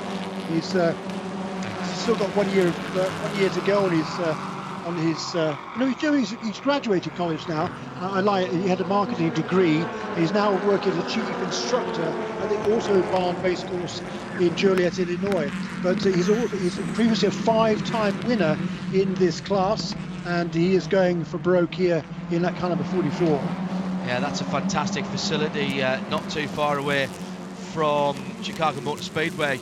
If memory serves, I've been down there and done some driving and some precision driving down there. A super facility. You get the chance to go there, take the opportunity. Bill Oberlin on it at the front of the field. Meantime, the Hyundai Veloster of Stephen Simpson just letting Denny DuPont know that he's there in the similar car. Hello, tap, tap, tap on the back bumper. Hello, coming through. Didn't quite make it. It's one or two of the TCRs that are not quite as they've rolled off the truck in terms of the bodywork all being present, correct, all pointing in the right direction here. And I have a feeling that might get a little more exciting as at the front of the field, the Unitronics JDC car, the Liquid Moly yellow, black and white car down the inside of the exit of Oak Tree, side by side, and there's the bounce across the exit from the 27 Hyundai Veloster of Tyler Maxson, and that is the lead that has changed, and Maxson from the lead now down to 4th position, Jeremy. Yeah, wow, how quickly things can change in TCR. And Mikey Taylor, we know how fast that car is. The problem has been reliability this season. They could have won, woulda, coulda, shoulda, 3 or 4 or 5 races in the number 17 car, but haven't. Looking to get it all right here. They did win the opening race of the season at Daytona very impressively, having come back from a problem that put him a couple laps down. Here is the number 95 car onto pit lane. So clearly that was a mistake. Well, it must have been a mistake by that team. They reckon they're not going to be able to get the fuel to get the end. I thought he was going a bit fast at the restart. He's pulling away at a rapid rate of knots from Stephen McAleer, but now he's into the pit lane for fuel in number 95 car. And Shea, Adam, that wasn't just a splash of fuel, that was considerable there. That was a gulp of fuel, way more than a splash. 43 seconds on the pit lane. When you compare it to the cars that came down the pits during the caution, they took 35 seconds to be on the pit lane. So a lot more fuel going into that BMW. Bill Oberlin turned up to full rich. Yes, please. And you've got to think now, Jeremy, that Stephen McAleer, who leads for the Aston Martin team, for the McLaren of Spencer Pigot, from Robbie Foley, and for Tyler McQuarrie, they're all in the same situation, surely, because they were in when that Turner BMW was in, and they've now been out, all right, not under green flag, but they've now been out for over half an hour and 12 laps on the circuit. Yeah, absolutely. You've got to question that. We just saw a replay, by the way, there of the pass for the lead of Mikey Taylor getting past, was it Tyler Maxson, wasn't it, at Oak Tree, coming out of the corner. That was a definite hip check from Mikey Taylor on the Hyundai that was next to him. Not sure he needed to do that. I'm sure the stewards will be looking at it, and as a result of that, it's enabled the number 84 car of Ryan Eversley to move into contention and actually challenge now as they head up towards turn 14. Jeremy Shaw and John Hindhaugh in the Hagerty Global Broadcast Centre. If you're trackside and you've bought a seat, you're only going to use the edge of it for the next 43 minutes because it will be full-on attack mode in both of the classes. If you're further afield and tuned in on IMSA Radio RS2 at IMSARadio.com, or with the streaming video outside the US, live and free with no interruptions on the live button, the live video button on IMSARadio.com. Wherever you are, thank you. We're bringing the endurance racing community together on a Sunday afternoon, coming up to 30 minutes past 3 at VIR. That's what, 8:30 in the UK, and this has still got over 40 minutes to go before we can write down the headlines of this. It's been brilliant so far. Virginia is for racing lovers. 120 as part of the Michelin GT Challenge weekend at VIR. IMSA knocking it out of the park again. Don't think we've had a duff race so far this weekend. There's been action, excitement, incident, and, well, talking points, certainly that as well, right the way through our programme this weekend. And don't forget, next month we're heading to Motul Petit Le Mans at Michelin Raceway Road, Atlanta, for the end of the championship season. Spencer Pigot looking at the back of the not lad Aston Martin, the number 23 car leading the race. These guys surely have to stop. Last lap around, Spencer Pigot put that car's fastest lap of the race in the Motorsports in Action number 3 McLaren, 1:54.619. It's going to be at least as quick this time around, possibly even quicker, as McAleer goes across the line now with 41 minutes to go. And these guys, much as we saw Jeremy with Bill Oberlin, they are not fuel saving. 54.4 from Piggott last time around. Turner have made the decision that they can't get there even with a safety car. These guys, I'm not sure what the plan is, but it is basically turn it up to 11 and go as fast as you can. Yeah, and Turner Motorsport seem to sort of split their strategies, because the number 96 car, Robbie Foley, currently running in third position. Everybody's running third in TCR, but it looks like they head into the turn one there. But Robbie Foley, he has stayed out on the racetrack. He came in on the same lap, I think, as did Bill Oberlin in car number 95, but he's running in third position. Now, this is the car that's second in the championship behind a number 95, and he's stayed out there. If there is a full course caution, then Robbie most likely will be able to get to the end from here. And that's the only way that if there's a caution, to get Bill Oberlin back into the picture, because he's too far back, I think, now to have any sort of chance of challenging anybody. He's way behind even all the TCR cars, as we now see Spencer Piggott challenging for the lead, heading towards turn 14. Top of the hill, and there's the opportunity to go through, and has gone through. So it's the green and white McLaren Motorsport in action. Mia McLaren in the lead.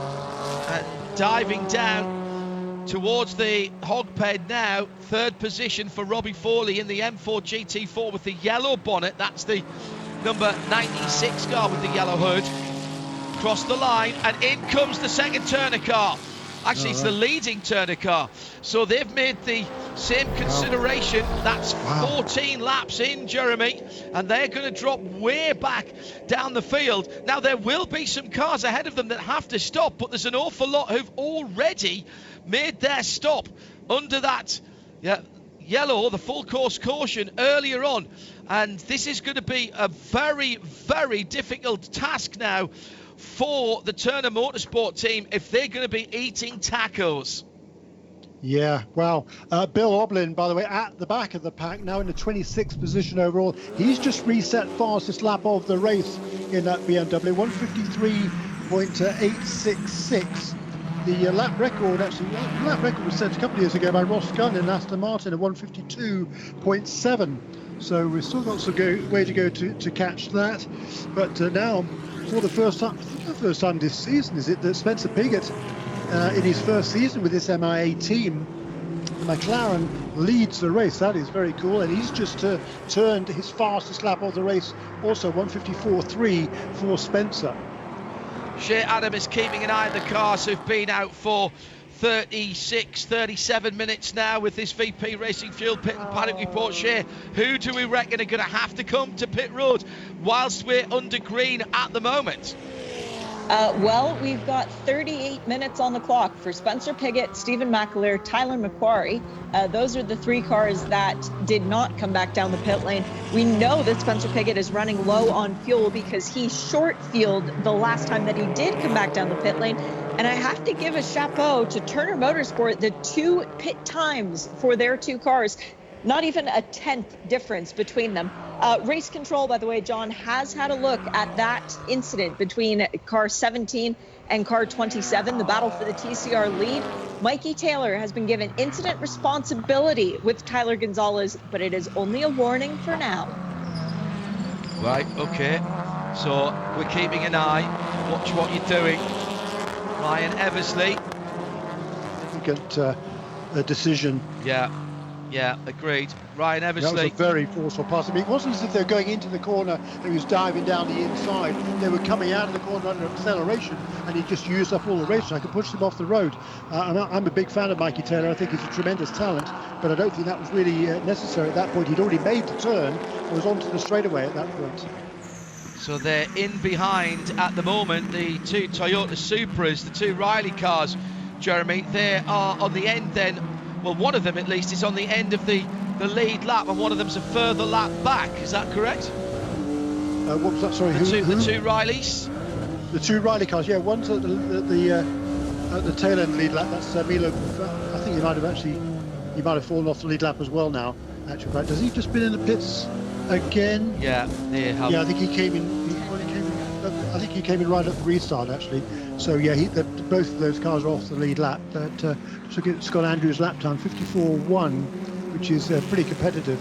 The fastest lap of the race of 53.8, reset then by Trent Hinman. So number 7. Bill Oberlin with that fastest lap in GS 153.8. Well, it was John. It's now just been beaten by Trent Hinman. Just nipped him, I think. Okay. And now the TCR leaders have got the problem of those two Riley GR Gazoo Racing Toyota GT4s that are right ahead of them on the track. And this is going to make life very interesting. Also got Bill Oberlin charging through as well in the number 95 BMW M4 GT4. He's gone by Denny Dupont and he's gone by Britt Casey.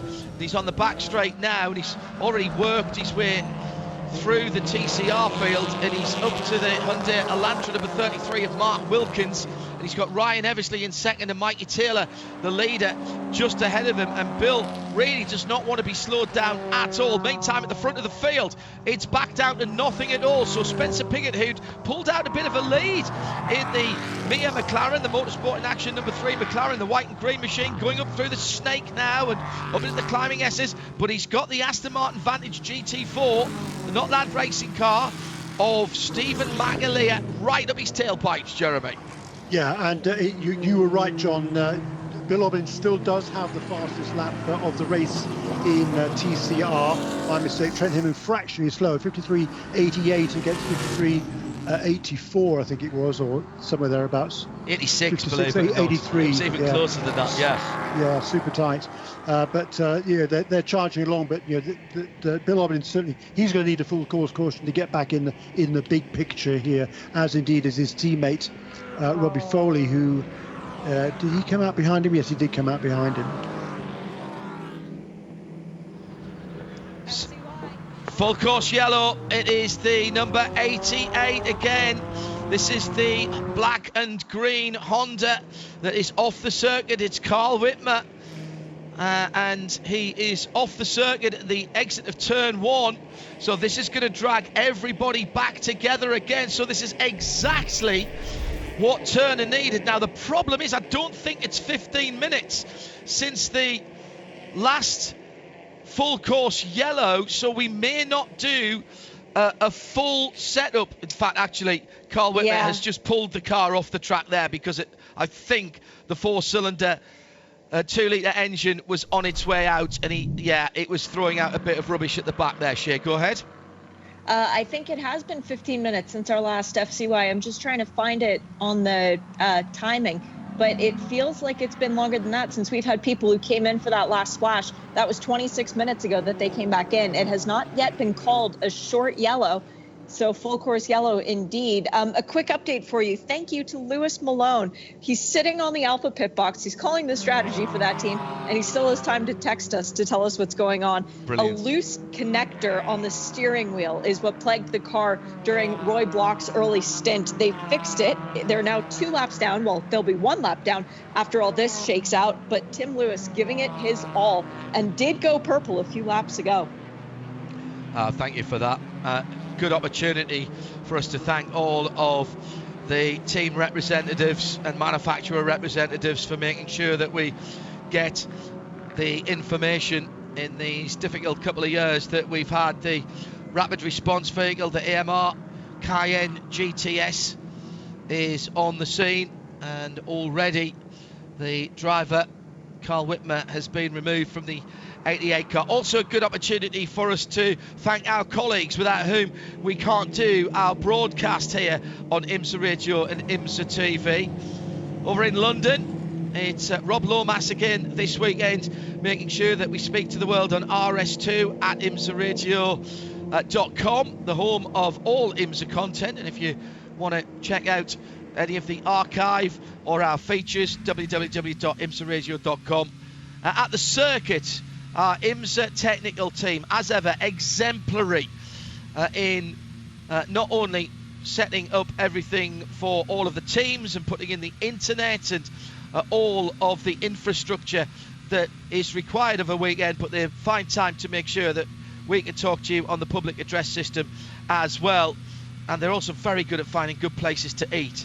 Tyler Norling is the man at the head of that team. And at Charlotte, North Carolina, the NASCAR Productions TV team make sure that we don't just get to see what's in front of us, but we get to see what's all the way around around the circuit, so that we literally have eyes everywhere. So thanks to all of them for making our broadcast run as well as it does. Quick thought about the front of the field, Shea. Spencer Pigot and Stephen McAleer battling out here. If you go back to 2012, you'll find that along with Elliott Skier and Tristan Nunez, Spencer and Stephen were teammates in an MX-5 in the Thunderhill 25 hours. So they know each other's driving style very, very well. Well remembered, John. Yes, but Spencer Pigot has come into the pit lane. Stephen McAleer stayed out, so that battle that we were about to be privy to is not going to happen. Eric Foss, kind of a surprise, into the pit lane. They've got the fuel already done, but they are doing at least one new Michelin tire on that car. I saw the front left being changed. This looks like it's fuel, and they're completing 4 tires with Spencer. Spencer's going to be very quick during this stop when he gets to come back out and play. Who else came down the pit lane? Oh, Brent Mosing from Murillo, number 65. So both of the Murillo Mercedes into the pit lane. Still doing work on Foss's car. This is not standard. The left rear has an issue, and the left rear tire has still not gone onto the car. Oh, it was looking like such a good day for Mercedes. Looks like that's not going to happen for Foss. Well, we knew, Jeremy, that those cars were on the ragged edge of getting to the end. In fact, we were pretty certain they wouldn't get to the end. Oh, looks like they've got a hub problem on the Murillo Racing AMG. It looks like a wheel nut has gone all the way through the wheel and fastened itself tightly onto the hub plate itself. That's very unusual. They may have to actually take the hub stud. That's what they're doing. They've stripped the stud. They're taking a stud out. That's what they were doing there. And they're putting a new stud into the hub itself. Jeremy, we knew those cars were more than tight, so they've taken this opportunity to fill the tank to get them to the end in the next half an hour or so. They will lose some track position here, though.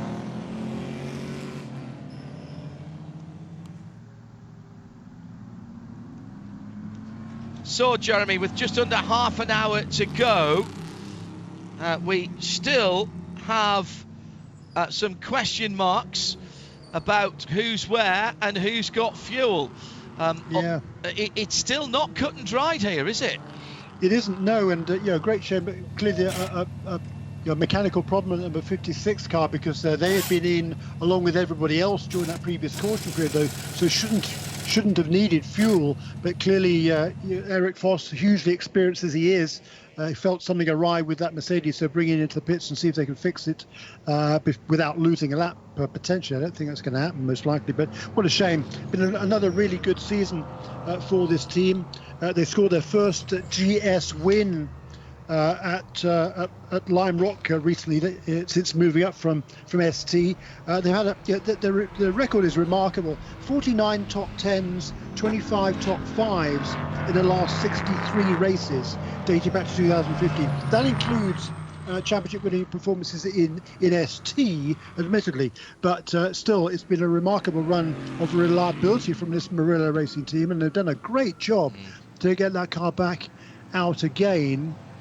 I think he should be still on the lead lap. Yeah, I think so, if he can catch up again before we get back to green. So all is not yet lost. There's 12, 13 cars, no, 14, 15 or 16 cars on the lead lap in GS going to the final stages of the race. And by the way, I misspoke earlier on about this yellow. There was 16 minutes and 49 seconds of green flag between the yellow flags being withdrawn and them being thrown again for the number 88 Honda, of which Shea Adam has news. I don't think this is going to surprise anyone, Shea. No, they wasted no time in the merge system, did the guys on the wall for the VCMG crew, to officially retire the 88 Honda. Fuel and tires for Denis Dupont needed just a splash of fuel, but they are taking the time to put new front Michelin tires onto this Hyundai. So an interesting roll of the dice. I know that the cars at the front of the TCR field were mirroring the Audi leading the way. Mikey Taylor stayed out. They did too.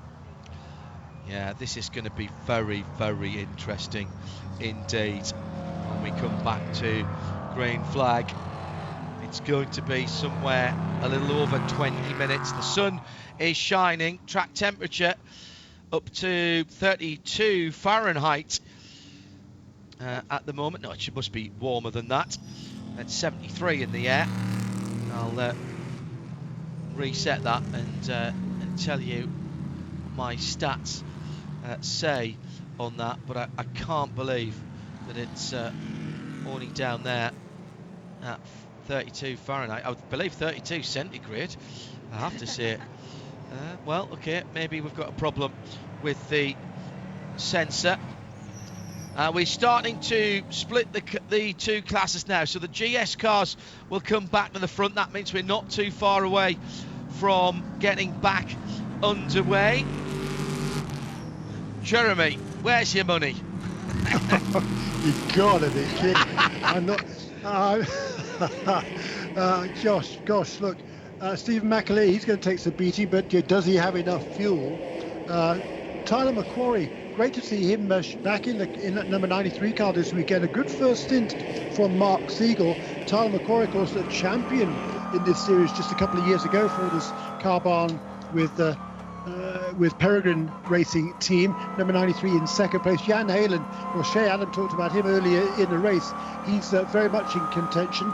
Third in the points coming to this weekend as well. We know that car is fast. Fourth place, Chad McCumbee, another former ST champion. Great to see Chad having a good run in the PF Racing Mustang, taking over from James Pezek. Behind him is somebody called Robin Liddell, who we know how forceful he can be, and he's looking to get himself back into victory lane. And then Trent Hinman, who's super fast as well. Hey, this is absolutely going to be tremendous. Yeah, good point. Just a note, and again, with the slight rider that there's not been a lot of green flag running in this time. In fact, there's only been 9 laps of green. But the two leaders have been out 50 minutes as we go back to green now on this tank of fuel. McAleer from Macquarie. Chad McCumbee, another CJ Wilson alumni, in 4th position there as well. All sitting at the sharp end of the field. The Aston Martin under pressure immediately from Tyler McQuarrie as he comes through. Has to drop back into second. McAleer, McQuarrie, Jan Halen in the light blue number 16 Porsche from Wright Motorsports with the black bonnet. Then it's the Ford Mustang GT4 Chad McCumbee. This is the Super Leggera Ford Mustang, the lightweight car, remember, from earlier on, that dropped part of the exhaust and most of the rear diffuser of that car. And then Robin Liddell rumbling in the Urban Grid Rebel Rock Racing Camaro GT4.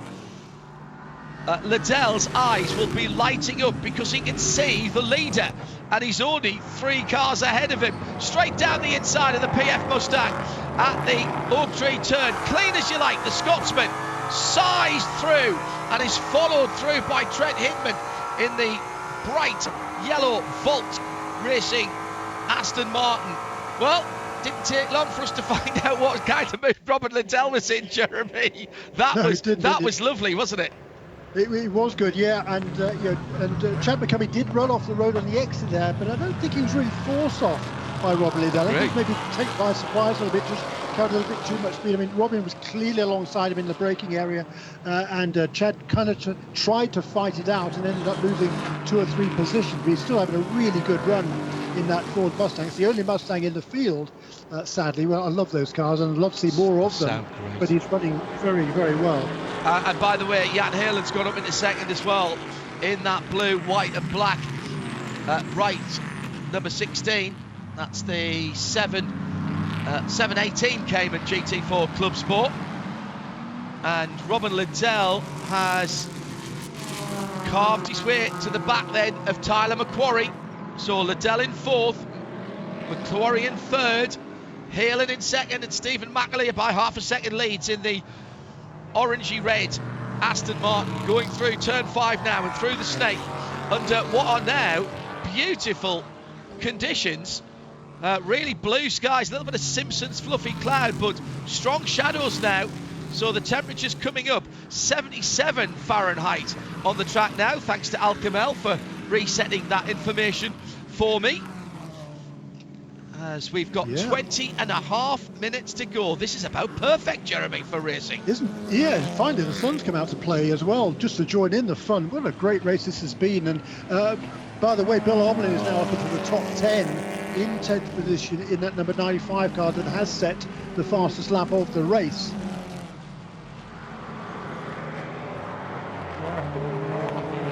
Meantime, off at the Oak Tree turn, and this is the number 84. They were running right at the sharp end of the field. Ryan Eversley is off the track. He scored a second across the line in the blue and yellow FK7 Honda, and he's trying to find reverse without much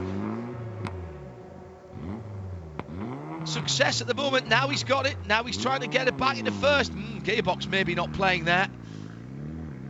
And the 4-cylinder 2-litre pulls him back out onto the track. It was just a tiny error. Exactly what Mickey Heth was talking about earlier on in that tweet to @IMSA Radio. Why do people go off there? It is such a precise entry, Jeremy, to that corner. And Ryan, I don't think he was 2 feet away from where he needed to be. But at that point, he was going off. Yeah, nothing he could do about it at that stage. It's as you say, it's a super tricky corner. Tell you what, who's also doing an excellent job here in the 6th position, Trenton Estep in the CB Racing Mercedes, taking over from Mark Kawami. That team stepped up from TCR. They ran the first half of the season. And Trenton, who is a huge talent, by the way, is hanging with this group right behind Trent Hinman, who's right behind Robin Liddell, who's right behind former series champion Tyler McQuarrie, who's right behind Jan Halen, who's right behind Stephen McAleer. So not that close at all then, really, Jeremy, in all fairness. Out of it.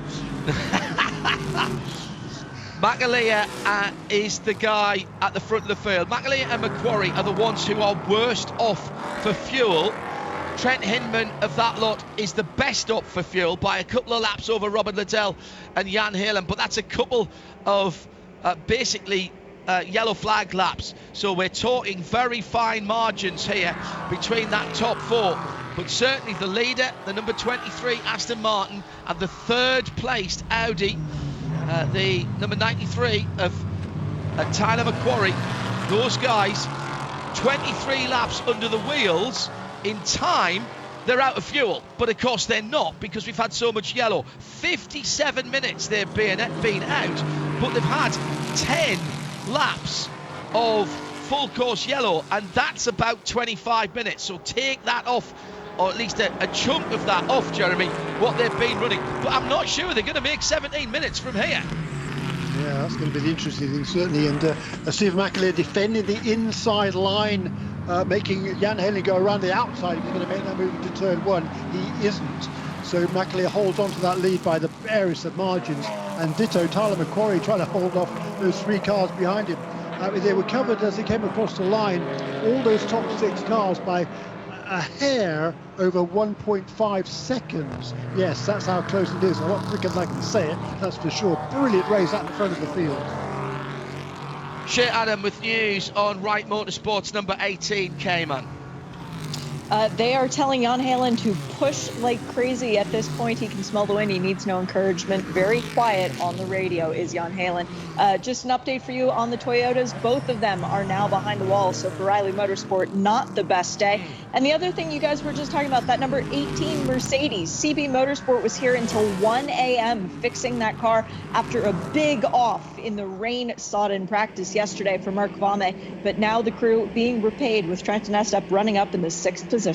Yeah, top 6 for those guys at the moment. No better way to repay hard-working engineers and mechanics by getting the car towards the front of the field. Going to be a big swing in points today, although Bill Oberlin's fought his way back up to 8th position in the number 95, Robbie Foley 11th, Jeremy in the 96, but it's been an uncharacteristic day for Turner. They've not quite hit their straps as far as the strategy's concerned.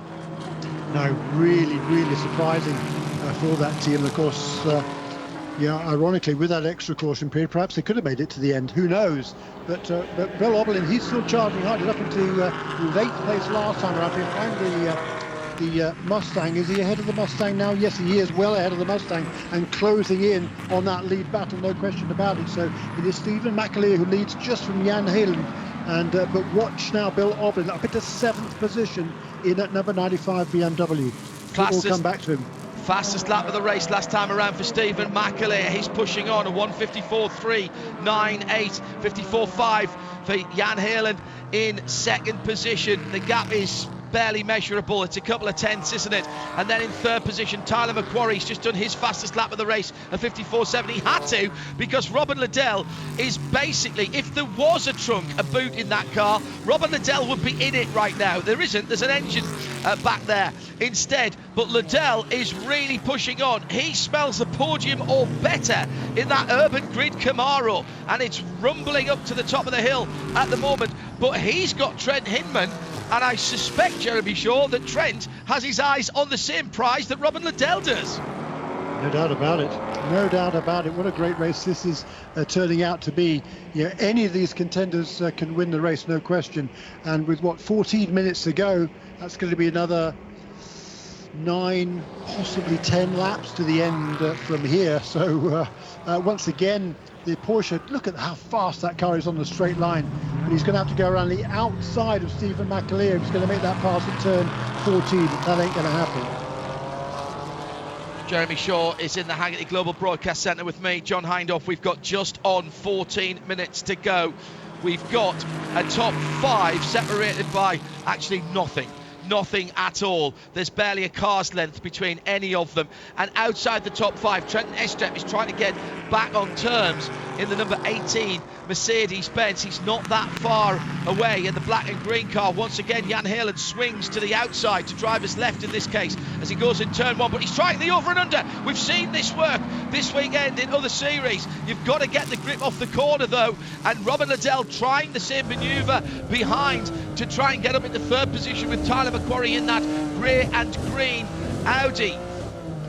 Bill Oberlin now right up behind Trent and Estep, 6th and 7th. We're gonna have 7 cars, Jeremy Shaw, battling for the lead. It's not over for Oberlin and the 95 Turner BMW yet.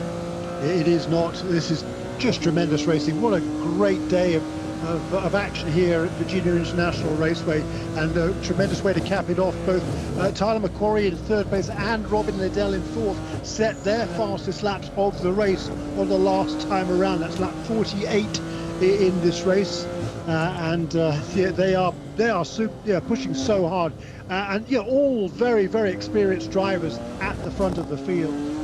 Bill Oberlin so loose in that 95 car coming into the oak tree. He turns right-handed and it immediately puts a little bit of left-hand lock on as he's almost backing it in motorcycle style. He's got a great run on the 6th place car ahead of him. That 6th place car is Trenton Estep. He's gone to the inside driver's left.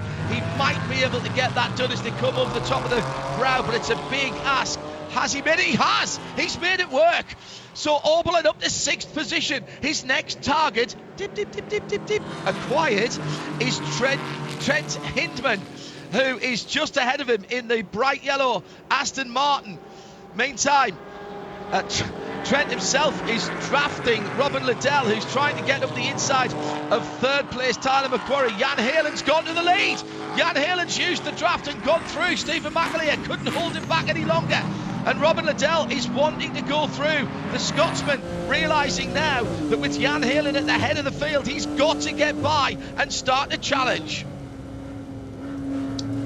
Yeah, what a tremendous race this is. But I think Jan Heylen is probably going to check out now at the front. I don't think he's going to be caught by anybody. That car is too fast. Jan Heylen is too fast. He's a very accomplished and experienced driver. Looking, I think, for Wright Motorsports' first win, isn't it, in the Michelin Pilot Challenge Series? Jan is they won one race earlier this season, didn't they? Of course.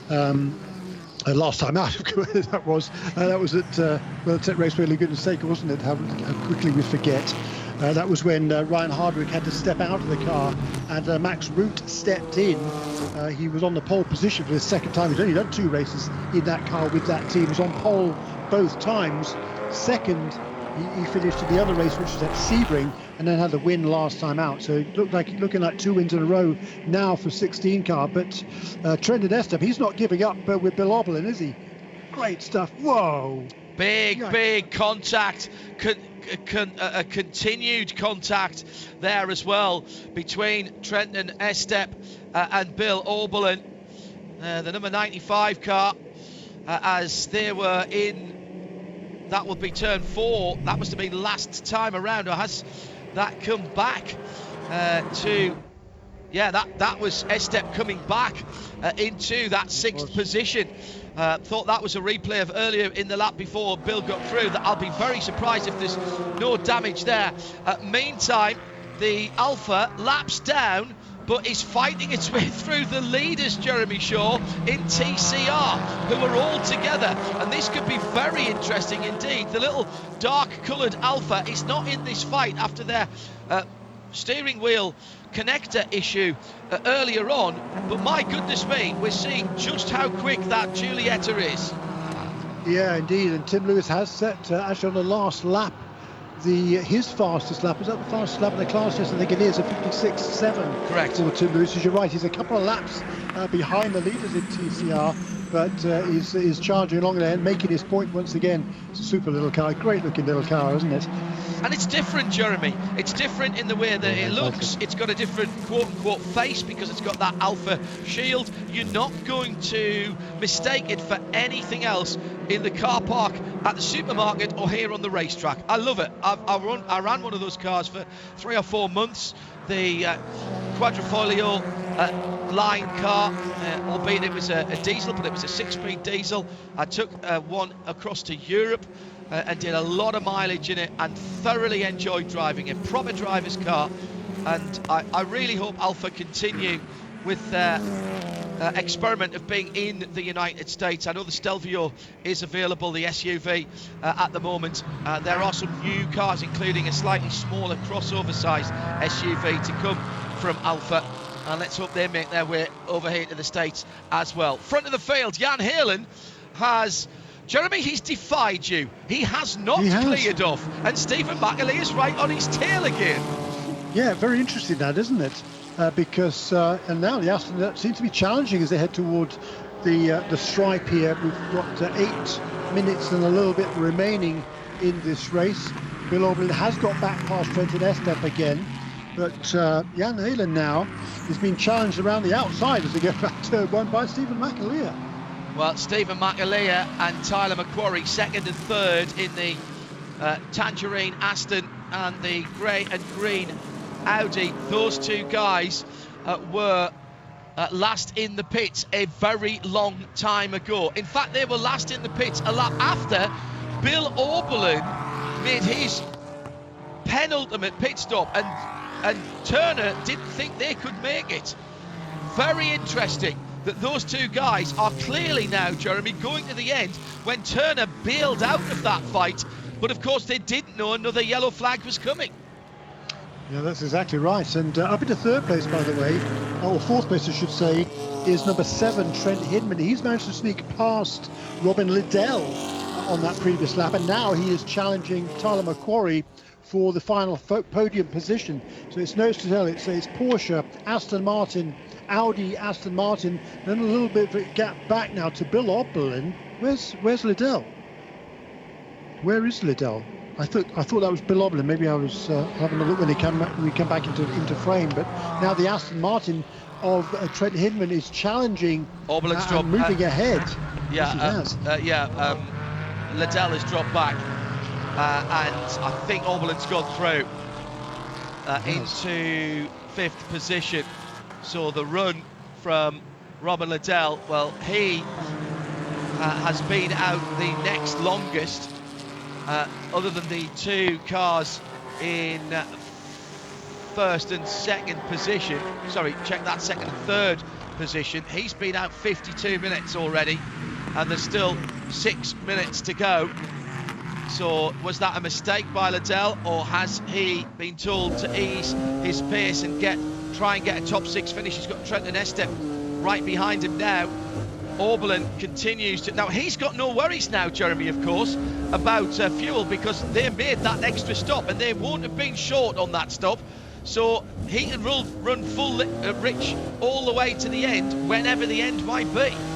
Absolutely right, and he's moving his way up really, really nicely. And last lap around, it was interesting to see Trent Hinman just motored past Tyler McQuarrie's Audi on that back straight, and is Bill Oberlin going to be able to do the same now and move himself up to 4th position? So the cars are pretty closely matched on lap times, but they make their speeds in different places, and clearly the Audi, as we've seen before, not quite as fleet on the straight. And that has cost him a couple of positions in the late stages of this race, but certainly it's been a fine performance by that carbine with Peregrine Racing team, and made a good exit there out of turn 12, did McQuarrie, to try and stay ahead of Bill Oberlin on this back straightaway. Don't forget, Jeremy and Shay, and I'll put Robin to this as well, and our colleagues at NASCAR Productions, Michelin moment of the race for both GS and TCR. How long have you got, I think, is the answer to that. Where has the Michelin moment of this Virginia is for Racing Lovers 120 come this weekend, this race rather, in both of the classes?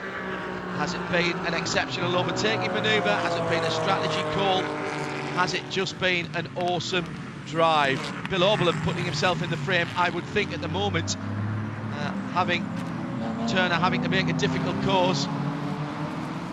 If we're talking about the moment of the race, it would be the moment the yellow flag came out to put that car back into contention. That's true. For this race. Yes, that is true. But there's been a bunch of great performances. Tell you what, back in TCR, Stephen Simpson, who he come from nowhere apparently, in kind of a 54, has moved onto the tail. Well, he's maybe a second behind Mikey Taylor, who still leads in number 17, Liquid Moly Unitronics. Audi still leads by, he's got about a second in hand over Stephen Simpson in 2nd place now. Mark Wilkins is right behind him in 3rd, and his teammate Michael Lewis in 4th position, the championship leader. Another great run for that team. Taylor Hagler kept her nose clean, and Michael Lewis has driven it towards the front, as is the case on a regular basis this season. So good job by Taylor, excellent job by Michael Lewis, but Tyler Maxson is still in that mix as well in car number 27. Yeah, sitting in 5th position. I'm going to throw in Tristan Herbert, who started the race and led the race in the new German performance, number 44. Britt Casey, they had a bit of something went wrong at the pit stop, I think, and they've dropped back a little bit. But Tristan, in amongst some very good driver's shape, put up a cracking fight early on and led the race on pure pace. Yeah, and did it cleanly, which was the most important part of that whole equation. You're completely right, though, John. It was a 1 minute and 45 second down the pit lane for that 44 Audi, so a very long stop. New team, new teething, you're going to get that, but Tristan's performance at the start of this one was noteworthy. And what about GS for you, Shay? What do you reckon?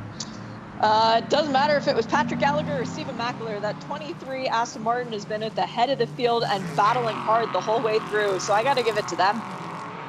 Okay, we'll come to a decision in a moment or two's time. We've only got 2 minutes left on this one. Jan Halen leads the race. Then it's the 2 Aston Martin, 2nd and 3rd. Trent Hinman might not be finished with this yet either. He's on the podium at the moment, but how about Bill Oberlin, 4th position? And the 3 steps of the podium are right ahead of him, and you don't need to give Bill Oberlin any extra incentive to drive the car quickly, but I would suggest that a podium position is probably going to make him try just a half a tenth or a couple of tenths quicker. Absolutely brilliant stuff from Oberlin since he's got in that car, pulled out of what was a podium position because they didn't think they were going to make it. Will he manage to fight back? How about Frank Depew? Great opening stint in the 71 in the car that Robin Liddell is driving now, the Urban Grid Camaro, in that GS class. Put them in with a chance, led the race as well, of course, for Frank Depew. Described as Jeremy said earlier on, as one of the best drives he'd ever seen. Right through, he was in the top 10 there for a long time. We'll make that decision in TCR. I'm going to throw CB Racing in there as well. A brilliant effort, by far their best performance, to be running in the 7th place at the moment, but it's a really stout company in just their, what is this, their 3rd start, is it, in the Mercedes? Yeah, 3rd start in a Mercedes. Excellent effort by that team. So plenty to muse on there as we are now on the final lap. Under 3 miles to go, and the top 4 are together. Bill Oberlin using every bit of the track, all of the runoff, and a bit of the green and pleasant land that surrounds Virginia International Raceway. It could be any one of these 4 that win the race. It could be none of them, because it could all end up in a pile of carbon fibre somewhere, and Robin Liddell may yet win this. He's a couple or 3 seconds further back. Halen has just started to push away a little bit, this 3/4 of a second. They're at the south end of the circuit now, and the blue Wright Motorsport Porsche Cayman is ahead of the field. 2 Aston Martins and a BMW, but there's a long run down the back straight, and the Virginia is for Racing Lovers 120 is over that 120 minutes by round about a minute and a half by the time we get to the line. We promise you 120 minutes of action, and once again Michelin Pilot Challenge has over-delivered, and here's Oberlin for a podium position up the inside of Hinman at the top of the hill of the roller coaster. Tries to cut back, didn't quite get there, but he'll get another chance on the run to the line. That car is really quick out the corners. Surely Halen is going to win it. Jan Halen for Porsche and for Wright Motorsport will come home to take the 2nd victory in a row for Wright Motorsport this season, and does so at Virginia International Raceway. Aston Martins fill the rest of the podium spot. Stephen McAleer and Trent Hinman, and Bill Oberlin in 4th position. Robin Liddell anchors home a wonderful opening stint from Frank Depew, who led the race, and the Rebel Rock Racing team, their strategy pulled them up into a top 5 finish. Could have even been better had it not been for that late race caution. Trenton Estep for Mercedes, the number 18 car, makes up the top 6, and it's still elbows out in the TCR category, but it will be spin to a win for the 17 Unitronic JDC car. The Liqua Moly black, yellow and white car wins with the Alfa a lap down behind it. Mikey Taylor brings that one home ahead of the might of 4 Hyundais.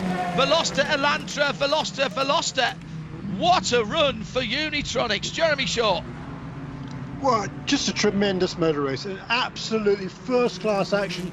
Great racing all the way up and down the field. Bill Oberlin, by the way, set new fastest laps of the race on each of the last, well, 2 of the last 3 laps, not the last lap, but the previous 2. Reset fastest lap both times, but 4th place the best he can do. What a great race. I mean, a brilliant run there by Wright Motorsports. Jan Halen takes his 2nd win of the season, so we'll make some ground toward the second. In fact, he'll probably take over 2nd position in the championship, with Robbie Foley actually losing a place on the last lap to Eric Foss and finishing down in 13th.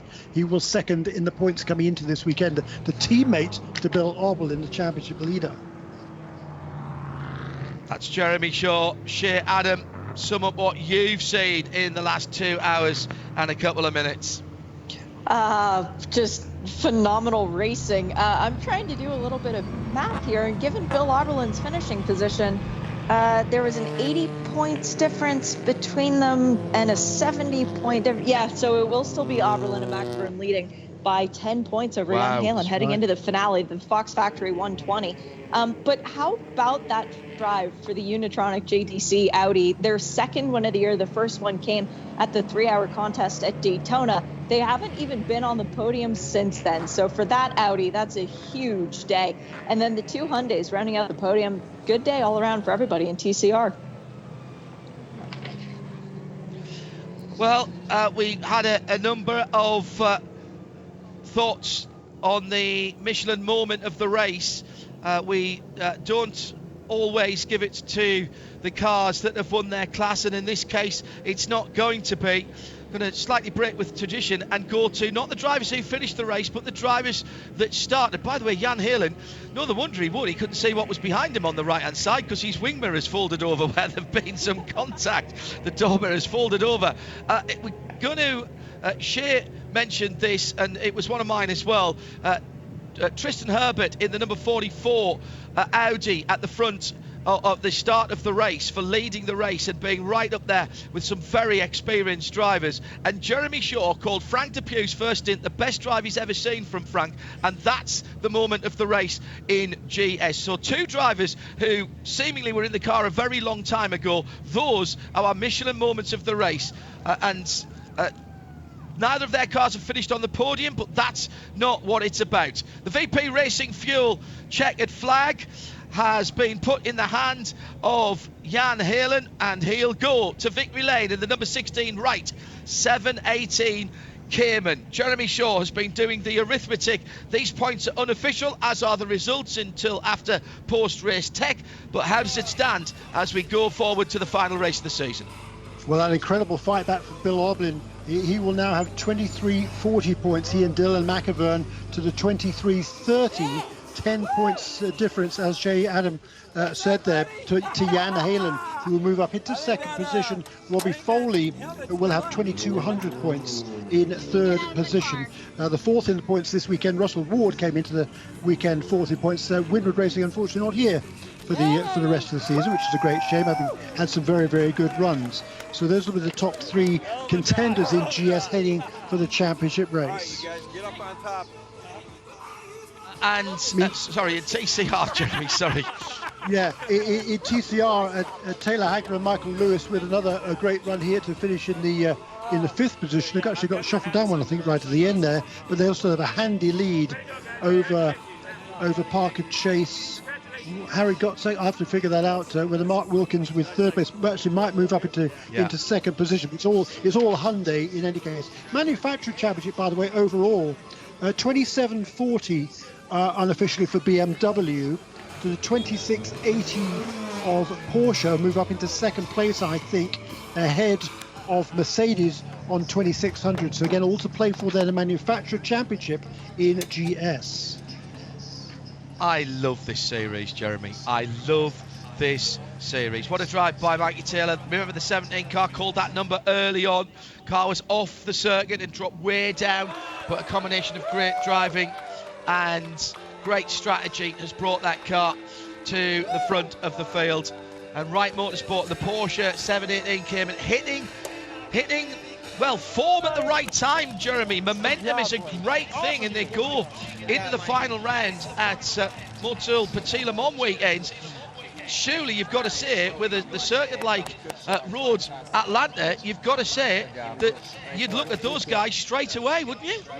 Yeah, absolutely right. You would, yes, because that car has been super fast every time out. They've had pole positions. This is their second win of the season, and it was a really excellent effort by that duo. Also, hats off there to Mikey Taylor and Chris Miller for getting their second win of the season as well. Just look at the points, by the way, in TCR.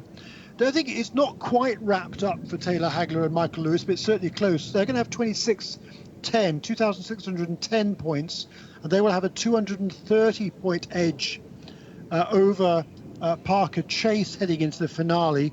Mark Wilkins and Harry Gottsacker with a third place finish today will be on 23.50, so only 30 behind Parker Chase. So all Hyundai top 3 in the TCR Championship, John. Thanks to Jeremy Shaw in the Haggerty Global Broadcast Centre with me, John Hindhaugh. Shea Adam was our VP, Racing Fuel Pit and Paddock Reporter. All of our technical staff on site at Charlotte and over in London have played their part on this fabulous Michelin GT Challenge weekend. All that remains here at VIR is to say thank you to everybody at VI, including all of you who have turned out to watch, and to hand the PA over to our local PA colleagues for the formalities, and say I hope you'll join us again on IMSA Radio RS2, IMSARadio.com. We've got Motul Patilam on, and it's only a few weeks away. Join us then for more great IMSA action from VIR on a brilliant Michelin GT Challenge weekend. It's bye for now.